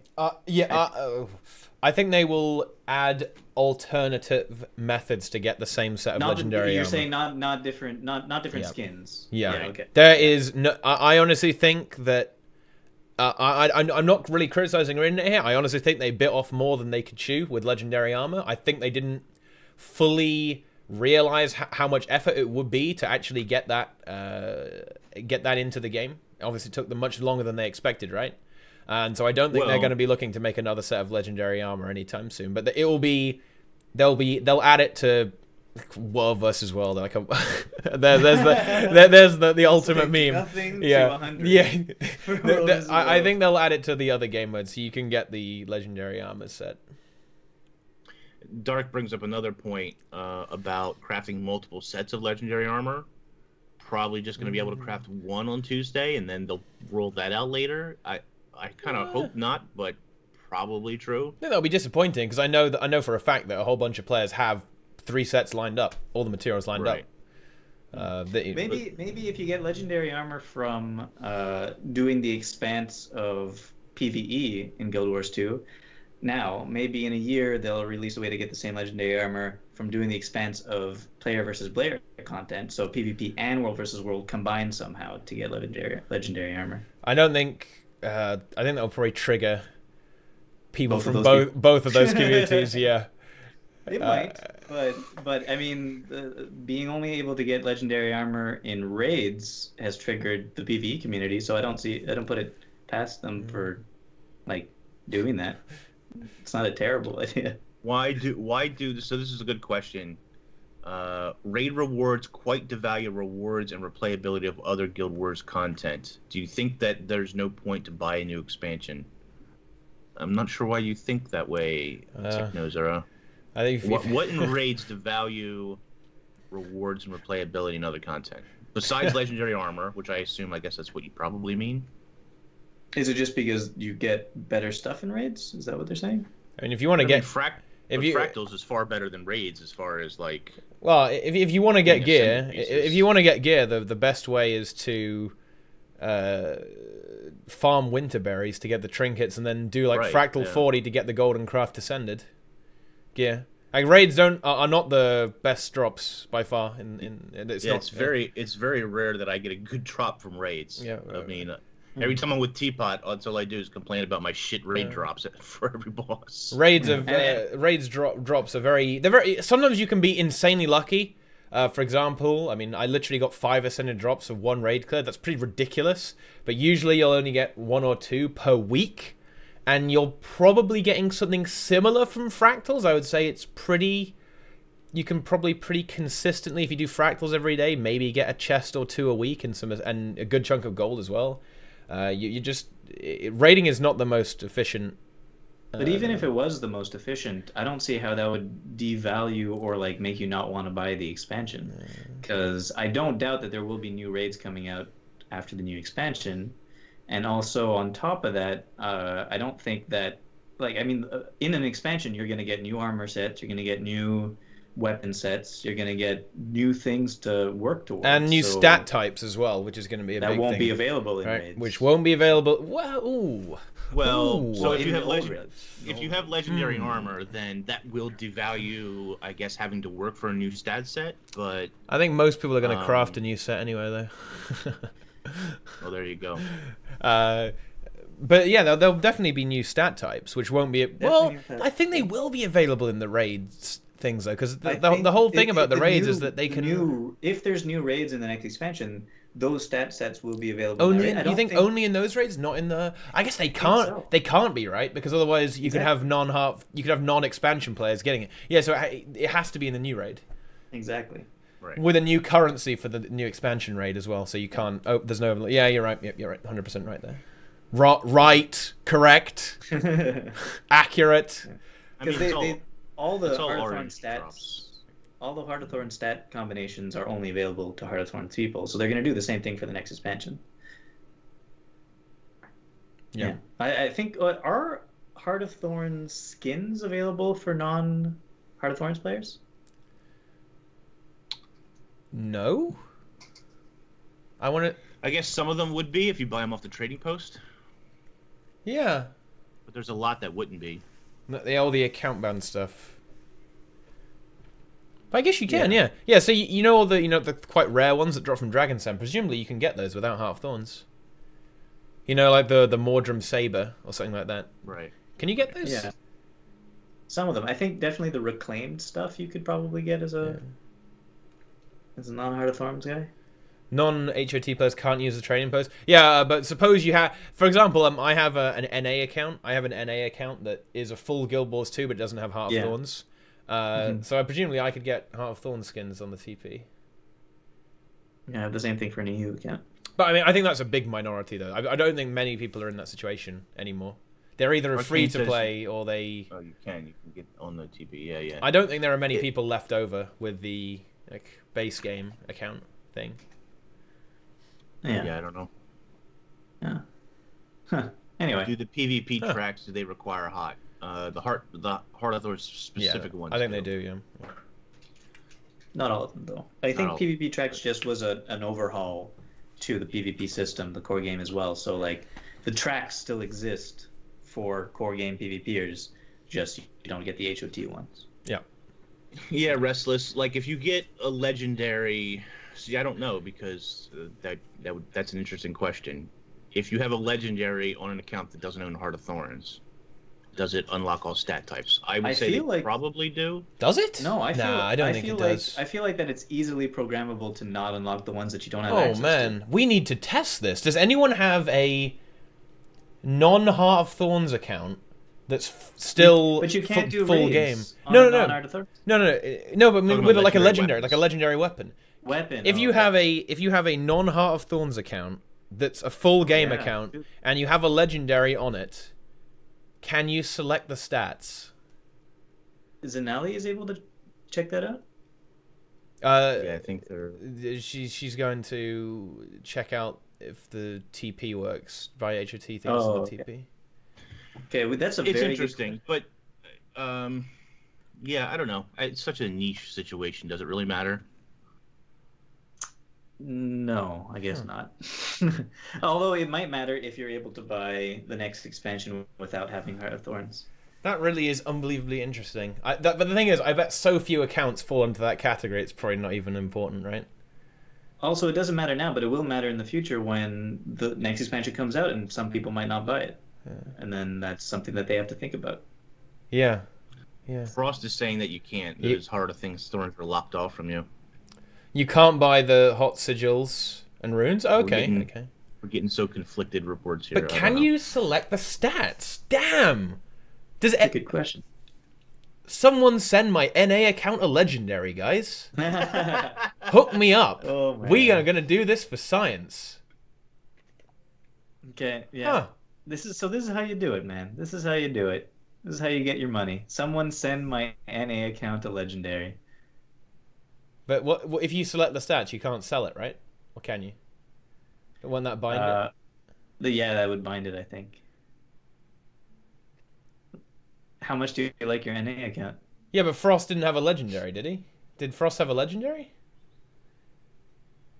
Did you have a legendary on your account, or could you just not buy things? That is the question. Yeah. I think Frost may have actually been in this exact situation. Oh, he says you can't buy HOT. No, yeah. Oh, he had the rifle. He had legendary rifles. So you can't. Okay, so it's already in the game that you can't stat select.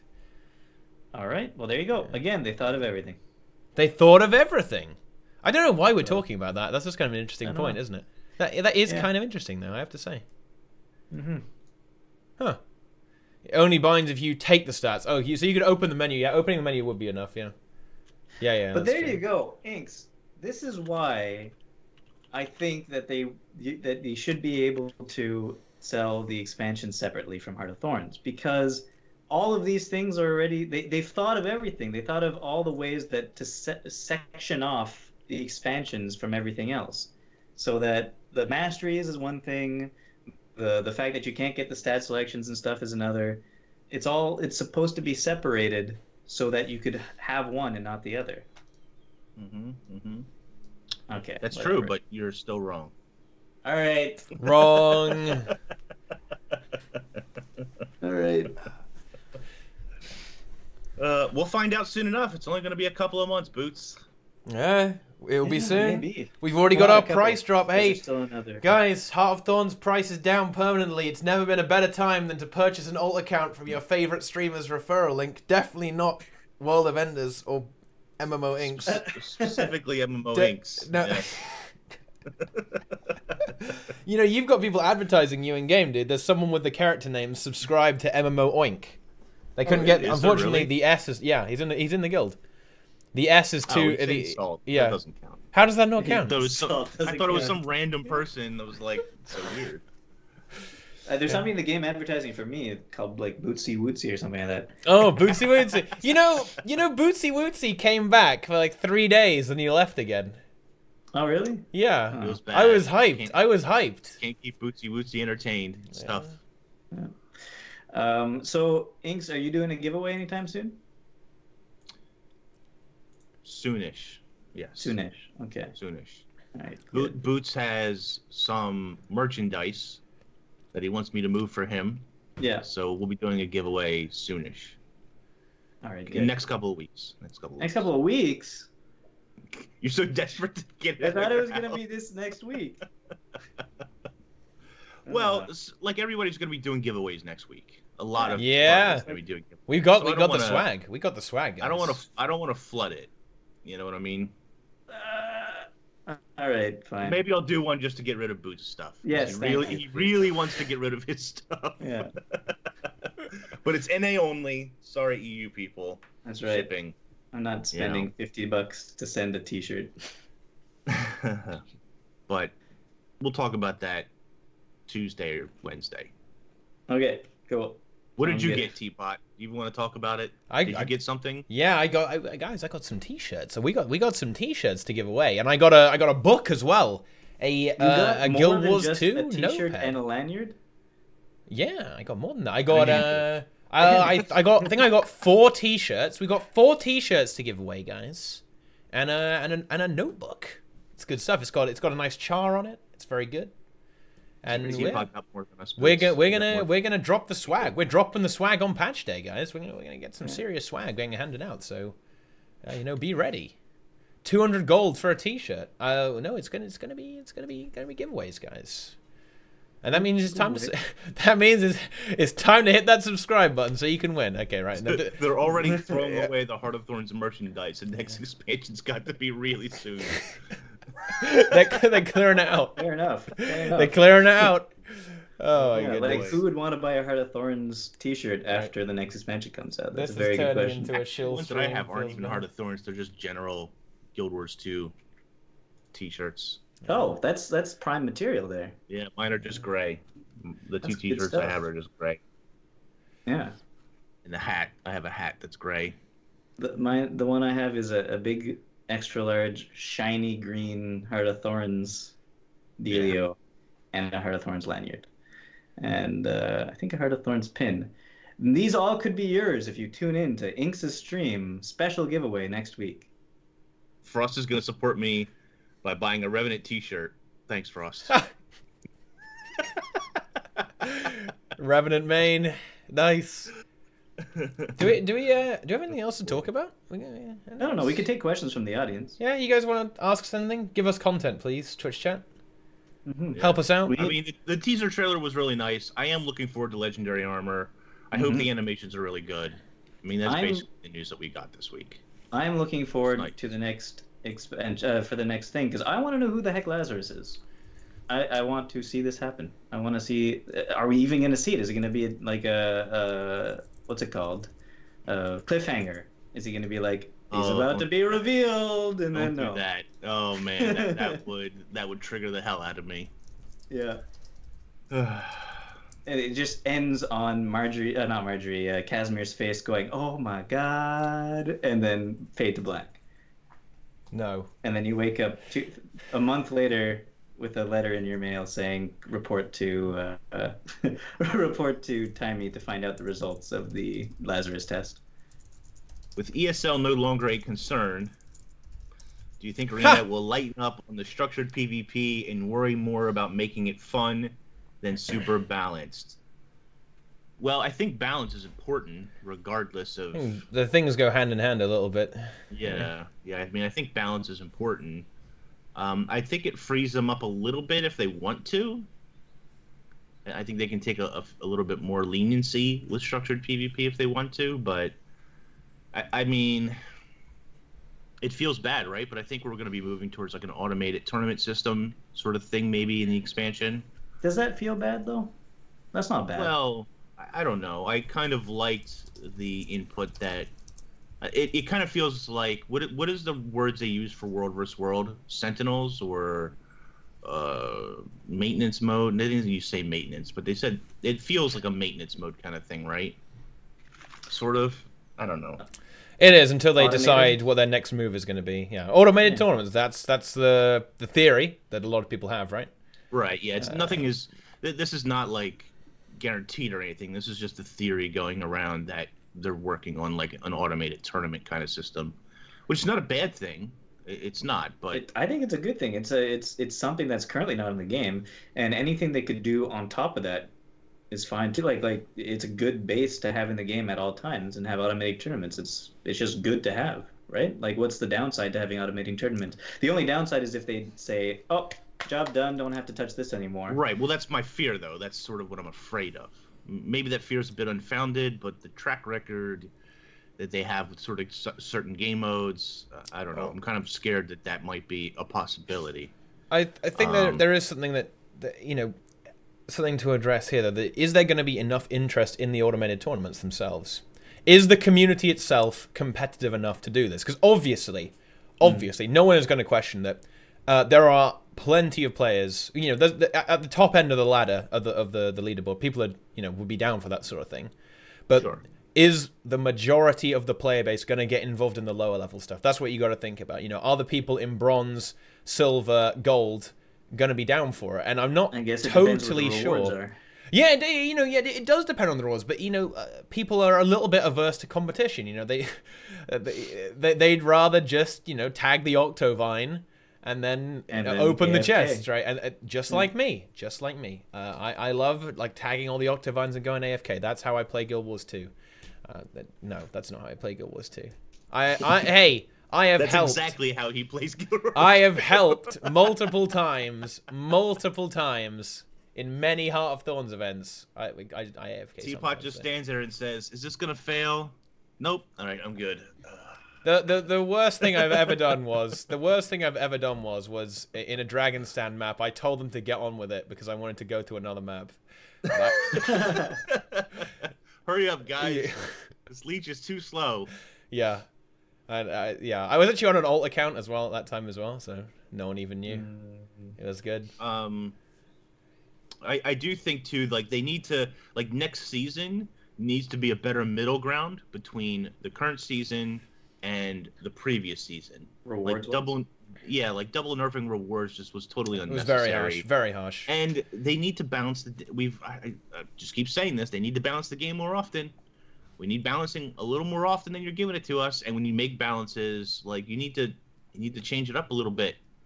You can't just have the same, like very little change from this season to the previous season. It feels to me like right now we're not getting any balance patches because of the upcoming expansion. And they're just like, oh god, I don't want to break anything before this happens, because they're probably designing lead specs based off of current balance, and they don't want to like break something, make something crazy, and then have to redo it all again. And unfortunately, I don't think we're going to get a whole lot of meaningful balance until the expansion. I think it's going to be very minor. Absolutely. I think it's very minor stuff, and that just kind of. Is it possible the balance team is currently working on balancing the upcoming? I think it's a very real possibility that they're currently designing the numbers for the new skills. On those elite specs, the new weapons, etc. And how, and I mean, bear in mind, like the thing is with Guild Wars 2, like because of weapon swapping and all the trait combinations and all the interactions between all the classes, like because there are so many classes, it becomes unbelievably complicated with all the different permutations of Guild Wars 2 that you can have. So it's no easy task to get some kind of semblance of balance here. So it's going to take them a while. It's going to take them a while. And bear in mind, and then, let's not even talk about the fact that there are 3 game modes, right? And that now, especially, it's getting even more complicated, seeing as they're thinking about splitting balance as well. Yeah. So they've got always a good thing, though. Yeah, it's definitely a good thing, but it means they have to a certain extent, it's more work as well, because they got to say, well, this would be too. It gives them more freedom, though. It's more work, but it gives them more freedom, so that they can't just say, well, this is broken in PvE, so we can never put it in PvP. Right? Yeah. Something like that. Now they have the freedom to say, well, this is really good in PvP, but we can, tone it down a little bit or make it a bit better in PvE just to make it actually have some kind of application, which is kind of good. I would be curious too if when we're not, like, obviously we're in expansion mode now, and they've been working on the expansion for a while, but with how infrequent we get balance patches in general, I wouldn't be surprised if those people who are on the balance team don't often sort of come in and out of that position. Like, they move them off to work on another project, and then it's like, okay, well, we need a balance, come back over. And, you know what I mean? I don't know if the balance team is necessarily always a consistent thing because of how there's no like we dedicated balance team, and you think I think the people that do the balance are generally those dedicated people, but I think those people wear other hats as well, right? It's like, you know. So, and I think that's why we don't get balance patches quite as frequently. It's possible, yeah. Which I think is, if that's true, that's a big if, guys. But if that's true, then it explains some stuff. I wish they would not do that. Yeah, and Technojura makes a good point here. It's difficult to balance the game when the majority of people, you know, are bronze heroes saying that warrior is too, you know, like guardian is broken. Like, oh, these traps, man, these traps, they're just killing me. I walk right into them and I die. It's bullshit, man. The most vocal people are the people who don't know what they're talking about. Because there is no. 2 out of 3 on this podcast. I think that should be the tagline of this podcast. The most vocal people. Because that's why you kind of need the esports scene to a certain extent. You know, esports is a bit of a meme at this point, but you need that high-level gameplay to actually get to figure out, you know, is this too good? Is this, you know, too strong? Because if you looked at, I mean, let's look at the example in PvE. If you looked at, like, your average Fractal Pug, you're going to get the impression that Necro is completely broken and all the other classes are useless. But if you look at all the speed clears, you're going to see that that's not the case, right? If you look at Bronze League PvP, it's like, wow, there are 5 Guardians in this match. You know, that Guardian that's obviously broken. But actually, it's not, guys, okay? Actually, it's just a low skill floor. I will say that there is the opportunity to maybe not have such a great ranking, but still understand the format. It's just that there's way more vocal people who don't understand the format in those lower tiers as well. So. So, do we have any other questions? Do we see anything up there? Put exclamation mark question. Colon space. No one. Does that work? No, it does work, but no one ever uses it. Quotation mark. I mean, chat is not ridiculously fast. We can keep. I mean, honestly, like sometimes we miss questions because chat is pretty fast a lot of the times. People are going crazy. But you know, a lot of the time we can keep up because we're so fast. What up, Inks? So how does it work? Exclamation question what? And then you space, and then quotation mark, then you write your question, and end quotation, question mark, and then end quotation mark. Would PvP benefit from a new game mode that aren't Stronghold PvE? Well, for a start, Stronghold isn't PvE, and you would only think it's PvE if you don't know how to play it properly. But a new game mode? Do I think a new game mode? I'm not sure if I do think there should be a new game mode. Maybe. I think why not? I think some new game modes in there. You can make pretty easy game modes that are not so complicated. Get some new game modes. Yeah. Yeah, sure. I mean, you might as well mix it up. I mean, Conquest does get a little bit stale after a while, doesn't it? Yeah. Do some like free for all crap. Free for all crap would be kind of fun. Robo, what up? Hey Robo, what's going on? Look at all these questions. We ever get wooden potatoes on this podcast? Well, maybe. Stay tuned. Maybe. But yeah, there's there is something to be said for new game modes for sure. But as chat says, they have to support it. Stronghold, it could have been good. It could have been good. A bunch of players didn't like it. I thought it was a fun game mode. I think it's kind of cool. Very different gameplay. Very objective focused. A lot of team fights. Very team fight oriented. It's it's very different to Conquest, which is all about rotation and you know, outnumbering and picking the right fights. It doesn't often come down to a like a big 5v5 setup, whereas in Stronghold you'll often have those larger fights.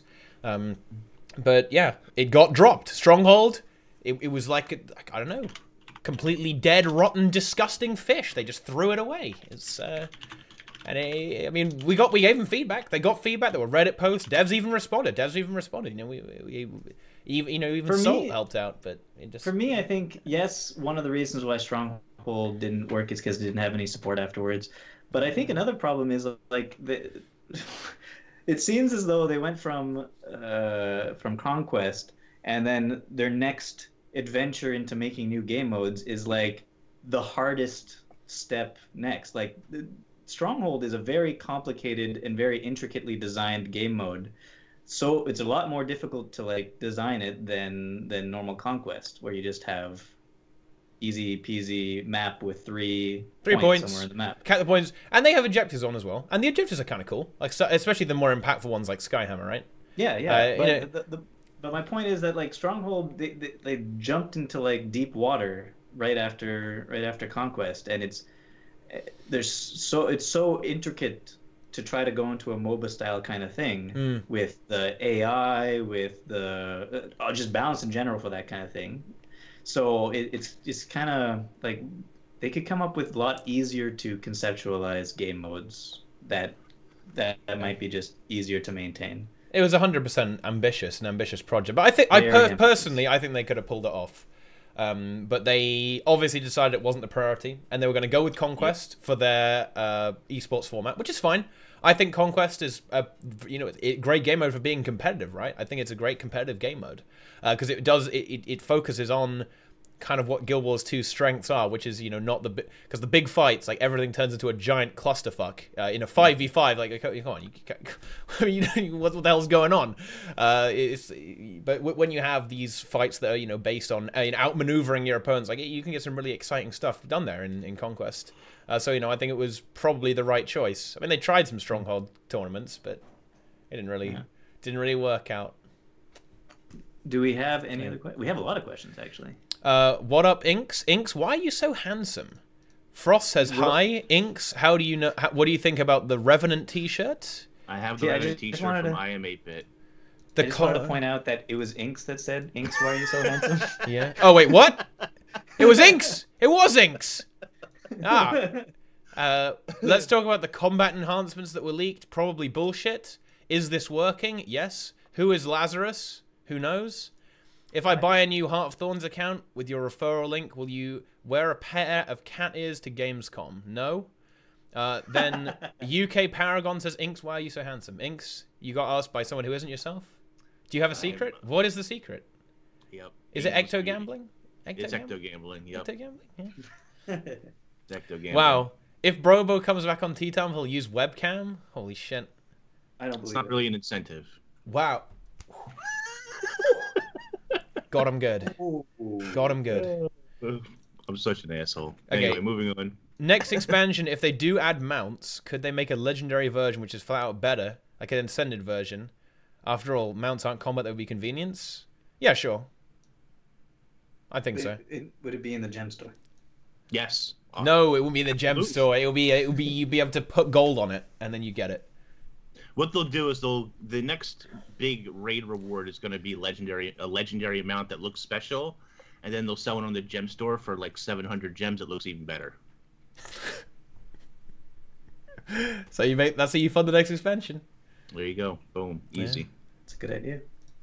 What's your opinion on the Who is Lazarus story arc, and will you be disappointed if it isn't actually Lazarus at all? Well, we already know it isn't actually legit Lazarus. Yeah, I'm pretty sure it's not Lazarus. Although it could just be like 7/8 of Lazarus or whatever it is, or the 9 there's a little bit mixed in. Yeah, with he's got a little bit of Asturan in him or something like that. Yeah. He's got a bit of Scarlet in there. He's a little bit of Traherne. A little bit of Traherne mixed in. I honestly don't know who Lazarus is going to be. I think it's going to be Scarlet. A lot of the theories that are out there just don't really fit to me. They just don't really make a lot of sense. Okay, so for me, whoever Lazarus is, they need to follow it up with a pretty decent explanation. And I can't see that happening. For me, I for a while I thought the easiest thing, Lord Farron in a Speedo. I thought, because I still think Farron is E. I still think that Farron is E because number one, E, Mr. E. No, I know that, but it goes, haha, I am E, and you're like, that's awesome, bro. Still don't know who the fuck you are. So that's why I don't think Farron is gonna be Lazarus. I don't think Farron's gonna be Lazarus because it would be weird. Like Lazarus reveals, "Hey, look, I'm Farron. Oh yeah, and by the way, I'm also E. Just to let you guys know." I have a banana. Nobody wants to see the size of my hands. What? I don't have Trump hands. My hands aren't huge or anything, but there you go. There's a cell phone. Okay. Banana for scale. I don't have a banana. Yeah, so I don't think it's Farron anymore, but I still think Farron is E. The end. Okay. Yeah. Subi is E, by the way. Subi is E. So E is a weeaboo. Interesting. Let's see what else we got here. What do you guys think about power creep in Guild Wars? I think you can expect it to happen. It will probably happen. I don't think it's intentional, though, a lot of the time. I think they try and do... well, to a certain extent, they'll use it to try and sell the expansion, but I also don't think... Subi, that's a good point, actually, Rima. That is a good point. But I think it probably will happen. I think they're going to try not to, though. I genuinely trust ArenaNet, and I think they want to make it horizontal. They just want to change it up, make it a bit different. Horizontal to other elite specs. Yeah, to other elite specs. Yeah, I think that's the new plan. I think the original plan was genuinely to make elite specializations, not power creep. However, that didn't work out. Ready? That did not work out. Who's ready for the new mid-tier DPS to be 40k? I am. Yeah. Look, when you don't do 80k DPS, you're out. Oh shit! But I think elite specializations, they'll try not to power creep it. They might power creep the gear stats. Don't get me wrong. That might be the way to power creep. They might power creep the way stats work. They might make some very, very powerful stat distributions. But I don't think they're going to do it in the specializations themselves. I think Tempest will be equal to Desert Tempest, for example. Yeah. There will be, yes. I mean, stat combinations they're going to try to balance the elite specs to be horizontal progression with the other elite specs. But with new stat types, that opens up crazy stuff to happen from the last expansion and stuff from before too. So like you could release a stat set that just makes some build that you forgot about a long time ago ridiculously overpowered now. So that's where the craziness could lie. And new sigils, new runes, as Reem said, that might make certain builds extremely powerful. Yeah, like that. Exactly. Yep. There's always like one thing that's released into the game that, even though we've encountered maybe 3 or 4 things in this episode alone that we're like, oh, Arena's thought of everything, it's hard to think of everything when it comes to balance. And there's going to be certain situations where it's like, oh, look, this rune makes my glyphs activate twice, and now... Yeah. And now glyph, the new glyph warrior is like broken or something. I don't know. Or you want to run full glyphs on Elementus with that would actually be really good on Condielli if you think about it. 2 glyph of empowerments. Glyph of elemental power, like twice the. That would actually be pretty good. That would be really good. That would actually be pretty good. Get 2 glyph of storms as well. That would actually be really good. Yeah. What other glyph would you run though? That would make the heal so OP though. That would make like double glyph of healing, like a full heal every time you use it. That might be a little bit strong. The summoning elementals ones? Yeah, like double. Yeah, druid glyphs would be pretty crazy. Let's take it in the other direction. What do you guys think about decreasing the overall damage across the board? What do you mean? Decreasing? Decreasing. Like for the entire game, for the new elite specs, for the current elite specs. What do you think about like reducing it? Like I see a lot of people in chat talking about the, reduction of. Are you talking lower, just PvE? Yeah, for PvE, lower the damage % across the board. I mean, I don't know how. See, I'm not sure how that affects things in PvP. If you do that, probably affects it. Well, it'll quite turn a deal. It back. No, it'll turn it back into the bunker meta. It'll be which is not something that's desirable. But what about just for PvE, for example? I don't think it's actually that much of a problem, because I think if you nerf classes too much, then the mid-low tier raiders start to really struggle. Really? Yeah. I guess you're probably right. Oh God. Yeah. I just can't imagine, but you're not wrong. I mean, yes, it is true that the ultimate elitist guilds can melt bosses in 3 minutes when it should be close to 10, right? Well, just, you know, but not everyone can do that, and you have to accept that. If they nerfed damage across the board by 20%, that's not a big problem for the high-end PvE guilds. Like, yeah, fine, stuff gets a bit slower. But for the 20% might be a bit much, but yeah, but so 15, fine, like 15, 10%. But I mean, 10%, like not even anything. Like they've done that to Ellie. They bopped Ellie with the hammer, and it's still sick as shit. You know, it's still amazing, right? If they nerfed everything by like 20% or something like that, I think it would actually cut a few people out, because you know there are guilds who are not. Not going to flame, but they're not as up on point with their buff uptime. They're not not 100% quickness. Screw you, Teapot. Not at what? Hey, what are you talking about? You do fine, Boots. When you come Raidless, you do fine. You're like doing sick DPS on your Condi Guardian. It wasn't an issue, was it? I'll have you know, World of Enders 3 men's low-level fractals. Whoa! Yeah. But all I'm saying is that 3. I don't know. I said 3. Yeah, 3 is a good number. But people, that would push some guilds out of no updraft. They would not be able to do no updraft anymore, and they might get to the enrage. Like some guilds already hit the enrage, and that's fine. That's great. That's fine. Like they're experiencing a more epic encounter to a certain extent. They're having a better time than we are, because they actually feel some tension in it. Right? It's like, are we gonna do it? Guys, we've only got 30 seconds left. Whereas most guilds are going, oh well.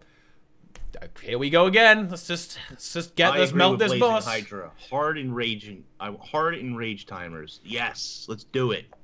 Hard enrage are fun. Sometimes. Yeah, sure. Yeah, I think it doesn't have to be every boss. I think it's fine to have hard enrages. To see a couple of them. Yeah, I think it's fine. Also, I think no updraft Gorseval. I mean, Gorseval is a hard enrage. Yep. Pretty much. No updraft Gorseval. I think it's something that only the top 3% should be able to do, because it's just getting rid of basically all the mechanics of the fight. I think. I mean, Samurog is a bit of a hard enrage as well. Like as soon as that enrage starts, you're going to die so fast with the ticking damage. It just completely destroys you. And for a lot of teams, and here's the other thing: like we say, they're just soft enrages. For a lot of teams, enrages are already hard enrages. For less skilled teams, enrages are already you're fucked. And honestly, like even for most groups, like if you hit enrage, you're probably in a bad situation. You're not going to survive very long unless you're like playing really carefully and really effectively execute it. Because except on Cairn actually has no enrage for some weird reason. I think it's because he's bugged actually. I'd actually have to talk to a dev. I'd have to talk to Paul about this or something. But you're supposed to get petrified when you get 99 stacks, but that just doesn't happen on normal mode for some reason. Only happens on challenge mode. But Tommy, I have played. I'm the type of doesn't play, but I want it to be harder that way. I do play it though. I have cleared all the raids, killed every boss, and he won't play them again until it's all hard enrages. You hear? No, that's not true. But I do find I was less interested in Wing 4 than some of the other wings. Even though I think that Demos is a fantastic fight, I think it's a great fight. Probably one of the best fights in the game, maybe. I haven't done it nearly enough, obviously, but he's one of my favorite fights in raids. Better than Liadri? Yeah, I like Demos better than Liadri. Okay. Yeah. But, yeah, I don't know. I've done all the raid bosses many times over. Wing 4 is just, for whatever reason, I'm just less interested in Wing 4. Can't quite put my finger on it. The first 3 bosses, I don't know, especially Mo. Not overly exciting. Especially what? Mo. Mursat Overseer. Yeah. Oh, okay. I was like, they put Michael Bryan in the game. Yeah, they put him. He is the Overseer. He's not a Mursat though, as far as I'm aware. As far as I'm aware, yeah. Raids is repeatable content though. First time is fine, but you should be able to do it faster and faster. Oh yeah. Oh, yeah. I don't disagree with that. You're absolutely right. Yeah. I also want to see a big improvement to CMs. I think if they improved CMs and the repeatability of CM mode, then it wouldn't be so bad, the direction that they sort of we're taking Wing 4 in. I would love to see a more extensive challenge mode, moving into like extra phases, even talking like Mythic WoW stuff. I mean, I was really hoping on Demos CM just to have just a straight up. There's an extra phase. Like the last phase is very kind of, whatever on Demos anyway, right? It's kind of nothing really happens, and you can't really die unless you catastrophically screw up. I mean, imagine if there was another phase where he kind of stands up and comes onto the platform and you fight his giant form. Okay, and he starts walking around and he's giant instead of just him just bashing. Imagine if he climbs up and gets you. I am excited for the next Wing in the sense that the raid team keeps reiterating on their own style. Like, they started with a really basic CM, and then they were like, in Wing 4, the CM's got even better. So I expect in the next Wing, not only will they be even better, but I hope repeatable with some decent rewards I can definitely put into those. Yeah. And they are making some of the fights, at least the initial fights, they're making some of those fights easier so that it entices players to... It's infantile mode. They're putting infantile story mode. They are making some strides to make some of those regular fights to be less punishing. Right, and I have no problem with that as long as they have, a more difficult mode that's repeatable. Mm-hmm. I mean, this kind of makes me think of like back in the days in WoW when we used to raid, and some things were a little too hard because the gear level wasn't the same. So like sometimes if you're in a guild that's not that great or something, you would do the first 3 bosses or the first 2 bosses, and then go to another raid and do the other first 2 bosses on that, and you'd still be enjoying raiding, but you just you know your limits, and that's what I guess a lot of groups could probably do nowadays in raids here. And that would be fine because then. There's more of a, you've got to work towards it, but that's not really something a lot of people are interested in, by the way. But, it would be cool, wouldn't it? You work up to beating these bosses, then you beat all the normal mode ones, then you work up to beating the challenge mode ones. And you slowly progress through the raid. You get a more lengthy progression, because a lot of times you just kind of squish everything within 24 hours, as it's already happened, right? But it would be really cool if it took a bit longer and it was a real team bonding exercise to get it all done. But that's just me. That's what I would really like. I know that's a minority opinion. Let me just make that clear. Sure. That's 100% a minority opinion. I think most people just want to get in there, get the loot, get the achievement points, and get the story package there as well. Right. But for me, the best part about raiding is the progression. Is the first few weeks really of getting the strats down. Well, and I think that's why Wing 4 is less underwhelming for me.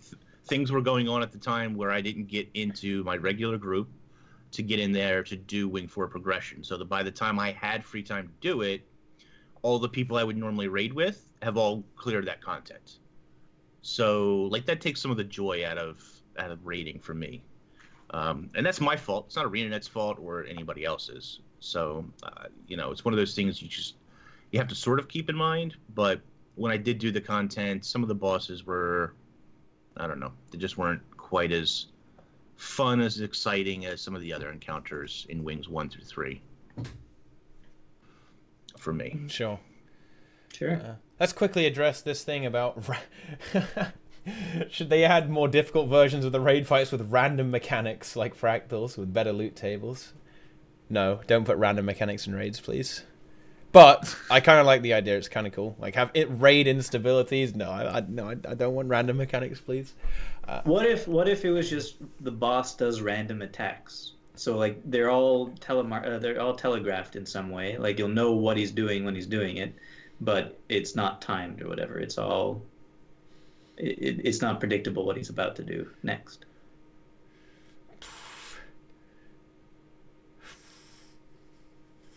It's like if Gorseval's hammer bash that you have to dodge wasn't always like, oh, it's coming up.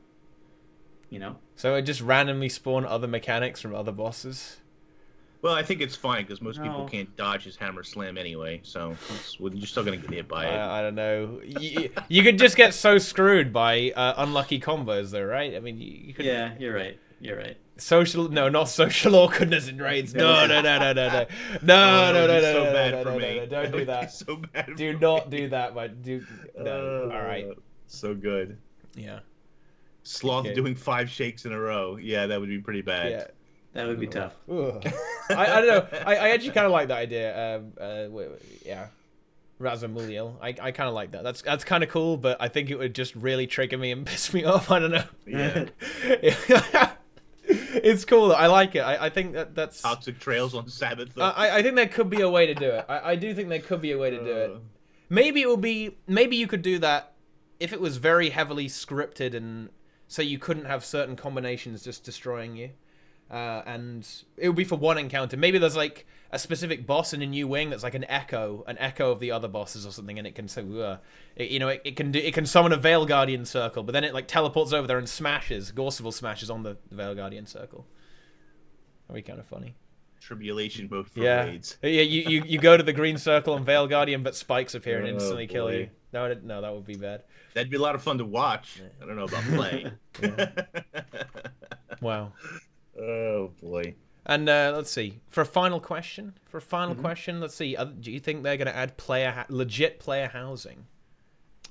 I would love them to, but I don't think so. I don't think they will. In your home instance? What do you think is intended by that? What do you think is intended by that exactly? What would you have as player housing? What's player housing to you? Because I don't really know. Customizable decorations in your own place and allowing people to invite people over for it's guild halls. Guild hall, like personal guild halls. Personalized guild halls. Okay. So you don't have to like build up a guild in order to get it, I guess. In that case, I don't think they're going to add that. Like WildStar had a really great system for that. An even better system than Guild Wars 2 has for the number of items that you could place.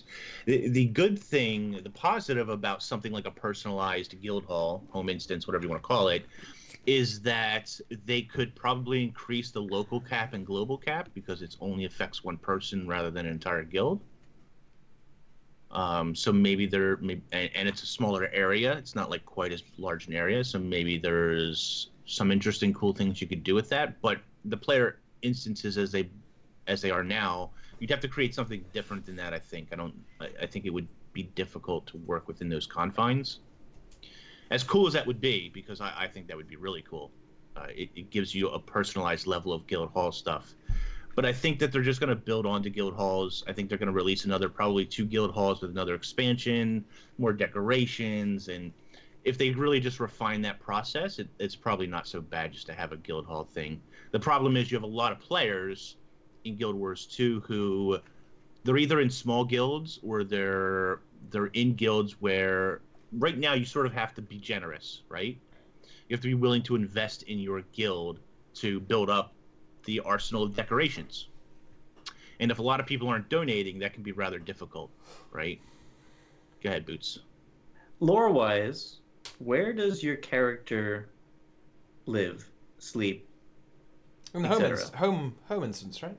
In your home instance? My character never sleeps. Because if you're, for instance, if you're a human, you could be a noble, you could be a commoner, or you could be a street rat.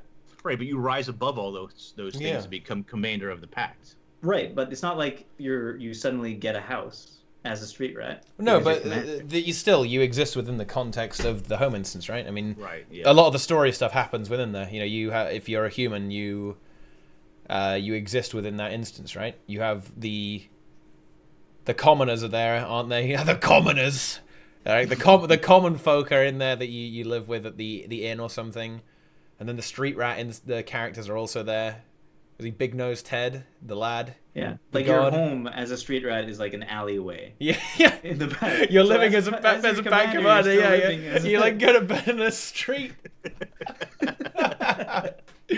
Oh, that's so great. Just that is to say, great. I don't see a terrible idea in doing player housing, but it wouldn't. Right, I don't think it's a bad idea.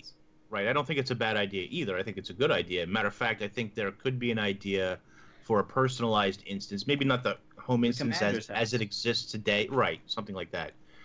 Where if you create a decoration for your commander's house, the guild that you're associated with at the time also gets that decoration. And that way people would be less stingent and kind of selfish in wanting to build things, right? Because you're also personally benefiting. You don't mind spending the gold. Not to say that everyone is, but a good number of people are. I also see like either if they want to do player housing, they could do the commander's house because like finally you get yourself a house. But since each home instance is like even if you're a human, you could go to the char home instance and all your stuff is still there. I don't see them doing the commander house in your home instance, even though it's called the home instance. Sure. So that makes me think that they could do something with like because they're creating the new Dragon's Watch guild, right? So nobody wants to join, but sure. Which nobody wants to join. But I could see them maybe tying in player housing to the Dragon's Watch Guild Hall. To the Dragon House Guild Hall. Yeah. Can I kick Timey out? Yeah. As guild and you leader? can kind of it would be like they'd make it a lot like garrisons or class order halls in WoW. Yeah. Then. You know.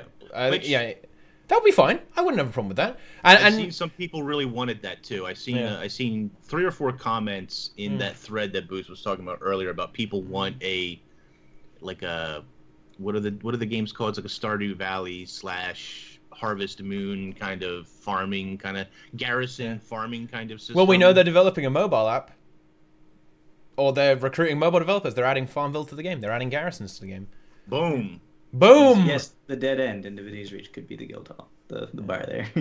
Sure, whatever. I mean, yeah, I don't know. That was our base of operations for a while. I'm just not sure. I think that they're going to put their resources in continuing to develop guild halls of personalized instance. I would love personal player housing. Don't get me wrong. It's just, I think that their direction is currently in a different way because I think that would be a lot of development time. Don't you think? Do you think they're going to come out with a new guild hall in the new expansion? Yes. At least one. At least one. 1 or 2. At least one. Yeah. Minimum 1. If not 2.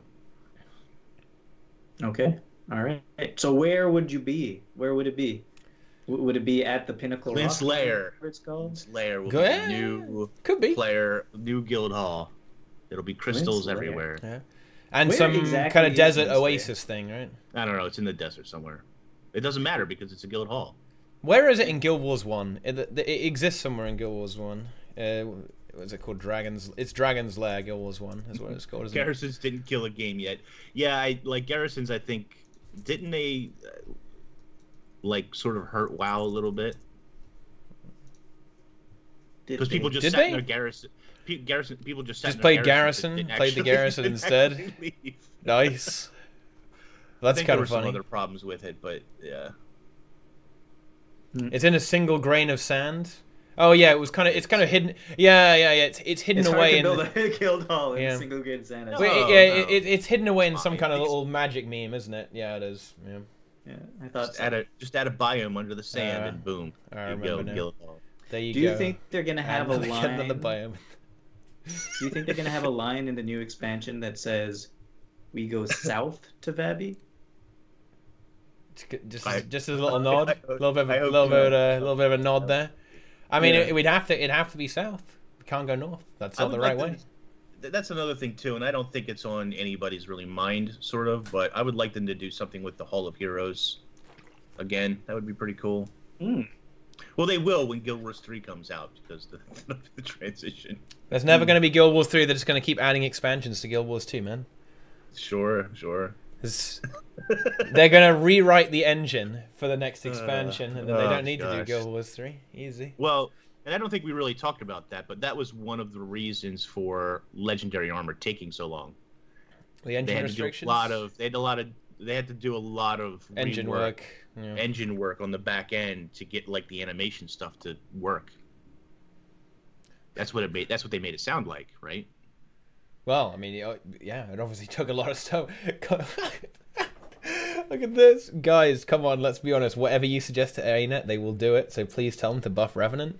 Revenant. Hey, I've been trying. Guys, buff Ellie, nerf Rev. That's what I want to see. Oh, I don't think that's a good idea. I think that Revenant needs what? Okay, elite specialization for Revenant. I really need to know this, guys. What do you think it needs? 100%. Inks, you're the Revenant that we all know and love. What does a Revenant need? Not for much longer. What? Wait, what was that? Yeah. What does it need, or what do I think it's getting from the rumors? What does it need? What does it need? It needs something because whatever we say, ArenaNet does, right? So just buff the damage and it's fine. Oh yeah. There you go. Just do it. It needs to be. Revenant can be good at providing a number of buffs, but they're not great at anything. So you just have other classes that outshine things they already provide. Just add more damage. They need to be a bit more on par. They need more damage. For an elite specialization, they need something that complements one of the other core specializations in a big way. That complements and enhances one of the other core specializations. Also, they should. I know, because I've been playing around with Rev a bit in World vs. World, and goddamn, some of those traits are just bad. Yes, they are. They just there's just no synergy. I mean, I don't know. Like some of the traits are just a bit weird, honestly. Like in the corruption line. I mean, what the fuck is the corruption line, guys? Devastation's actually all right. I think Devastation is kind of good, but there's just some weird traits in corruption and oh my god, and in Retribution and Invocation's pretty good as well. Actually, you got Equilibrium, you got the Fury trait, but there are just some very odd and lack of synergy within especially the corruption line. So they need to fix the Condi spec as well for a start. Fix Mace, make Mace work, or give it a new weapon. Doroya said give them an offhand Condi weapon, Condi DPS weapon. I think that's a great idea. Obviously, they do need that. And then just buff. What if Revenant got spirits? What if Revenant got spirits as their trait? As their skills. This is an idea that I'm actually increasingly hyped about. Actually, like Ranger ones or Ritualist ones. Ritualist ones, because Revenant would be the Ritualist class. I think. Exactly. Revenant... Well, I mean, the PvP achievement is Champion Ritualist, so I think it would be a good way to get that. People love factions. Get factions in the game. We got Ritualist. We got Revenant. And I think that would be fucking awesome, actually. Think how cool that would be. Like summoning spirits to buff people or attack stuff. It would be amazing. It could be the best at class for summoning AI stuff. And better than Minion Master. Best at. Best at. There is no best. Only best at. Master Togo. Yes, see, it all makes sense. Master Togo Legend. It all makes sense. It all makes sense. Seriously. Yeah, and even the mechanic makes sense too, because it could be things. It could be things that you press and takes energy. Like it lowers your energy regeneration as they're up, and then you have to get rid of them if they're taking up too much energy. Kind of like Glint's in the buffing. And no, but they could be like Ranger spirits that you can detonate them for an effect. Yeah, exactly. Yeah, it'll be. I'm thinking like it could be a lot like Ranger spirits, except they also attack and do stuff. It could be a lot like Glint, only they do stuff. It does stuff other than. So it'll be like a hybrid between Herald, Minions, and Ranger spirits. Yes, because they attack stuff, but they also do buffs, and you can detonate them for effects. So it's basically like Minions, except they also buff stuff. Yeah. I think that that would be pretty fucking cool. Rather than just stay up, they take up your resources, so you have to get rid of them if you need to. Yeah. And they can't move, or can they move? I'm kind of in the same pop camp. Them off and on and okay. Yeah. I'm kind of in the same camp as Car here, in that they would rather have Revenant be dope support than DPS. Me too, but they don't do that. Like it's very difficult, right? Because if you have them be even better support than, well, first of all, Glint is already support. So if they're gonna do that, then they just need to buff Glint. They need to buff what it provides, right? It doesn't provide enough might. It does provide permanent fury, but you already get that on protection is really good as well. The protection is really powerful as well. Protection is pretty good. Which is underutilized a lot of time. And then, what else is there? Buff up time, but Mesmers don't need you. So well, you can fill in gaps. It will make the warriors' time easy. Think about it, because they're going to get that 33% duration on their might. Right. So they're going to do a bit better there. It's just not enough. It's viable, but it's not enough to be optimal. In terms of. In terms of actual damage they add to the raid, if you play around the Rev, it's actually surprisingly high, right? Because you can increase the damage of your Mesmer by about 1 or 2k, I think. I think that's what Hamato said. By taking a Scholar rune, right? Instead of a Leadership rune. Yeah? Because you don't need it, because you have the 33% duration from your Rev. And you get the Assassin's Presence if you're playing a power comp. If you've got some LEs, stuff like that. Then you also get more damage because the assassin's presence, and obviously, you know, it's going to buff the mesmer as well and your allies. So you squeeze more damage right there. So if you actually look at the group damage contribution of Rev, if you play to it, it's probably actually pretty competitive actually, but only if you play around it. If you don't play around it, it forces everybody to have a second spec or a second gear set that they have to use when a Revenant's around. Yeah, because if you're playing with Condi ranges, you're not getting value because that 150 ferocity is, whatever. It's not good. What do you replace with the Rev? No, I mean you play it as a DPS. You play the Rev as a DPS, a DPS stroke support, because it does some buffing, but its primary role is going to be damage. Yeah, Rev is like, it fills in holes, basically. Yeah, it will make life easier for your buffers with the boon duration. And it can also do reasonable damage, and it will also make your power damage do more. Because 10% ferocity, 10% critical strike damage, that's pretty significant. I think it works out to like, what, 3% damage? But I mean, hey, look, look, that's nearly a force sigil. Almost. You're almost there. Yeah, but that's almost a force sigil on. You're almost good as an 8 gold sigil, Revenant. 4 players. On 4 players, guys. It's on 4 players. That's 20. That's 28. That's like 32 gold. That's value right there. Revenant. A lot of Revenant traits need a rework. In all honesty, there's a number of them that are. I mean, that's probably true for a lot of classes, but Revenant certainly suffers from that quite a bit. I do think it needs a slight DPS increase, although the DPS isn't nearly as bad as some of us would pretend. It's not terrible, but it's not super good either. It's mediocre sort of at best right now. What did Neok think? But anyway, let's run away. Let's run away, guys. Let's chill real quick. Boots. Whoa. Yes. Explain to us what is your reason of existence? What do you do here? I make builds. That's about it. I'm are they good builds or bad builds? They're bad builds. They're bad builds. Bad builds. And I really enjoy Guild Wars 2. And it probably comes across. And that's it. That's me. Find me at youtube.com. World of Vendors. Okay. What about you, MMO Inks? I don't even know. You can follow me. Follow me on Twitter. The Twitter is the most important thing ever, guys. We broke 1,500. Feels good, man. Follow me on Twitter at MMOinks. Nothing else matters. Just follow me on Twitter. Just the Twitter?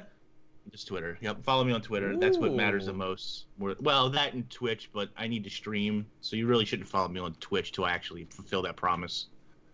So there you go. Okay. That seems good. Seems good. And definitely do that. Links have been posted by the bot. You can check out these lovely gentlemen there. And while you're here, before you leave, why not follow this stream? Because in just 3 more, we can be at the arbitrary milestone of 7,400 followers, and that is, I mean, that's quite the number. I'm sorry, I'm getting triggered. Oh my gosh, getting triggered. Fucking for real. We'll talk about it next week, guys, because this drama, lol. But yeah, follow this stream, guys. If you really like me, subscribe, and definitely follow me on Twitter. All the links are down there, guys. All the links. You can find me in a whole bunch of different websites. Just follow and subscribe on all of them, because I need the validation of having large numbers attached to myself as a person on the internet. Please do it. I require it. And yeah. Thanks for watching, guys. We appreciate you. We love you all. And we will see you next time. Let me just post these links again. And we will say our goodbyes. Farewell, my friends. Have a good one. Follow, subscribe, everybody. Like, watch all the other tea times, watch all of Boots' bad build videos, watch all of MMO Inks' gambling videos and character deletion videos. And yeah, that should keep you busy until tomorrow, okay? So we'll see you around next time. Let's go.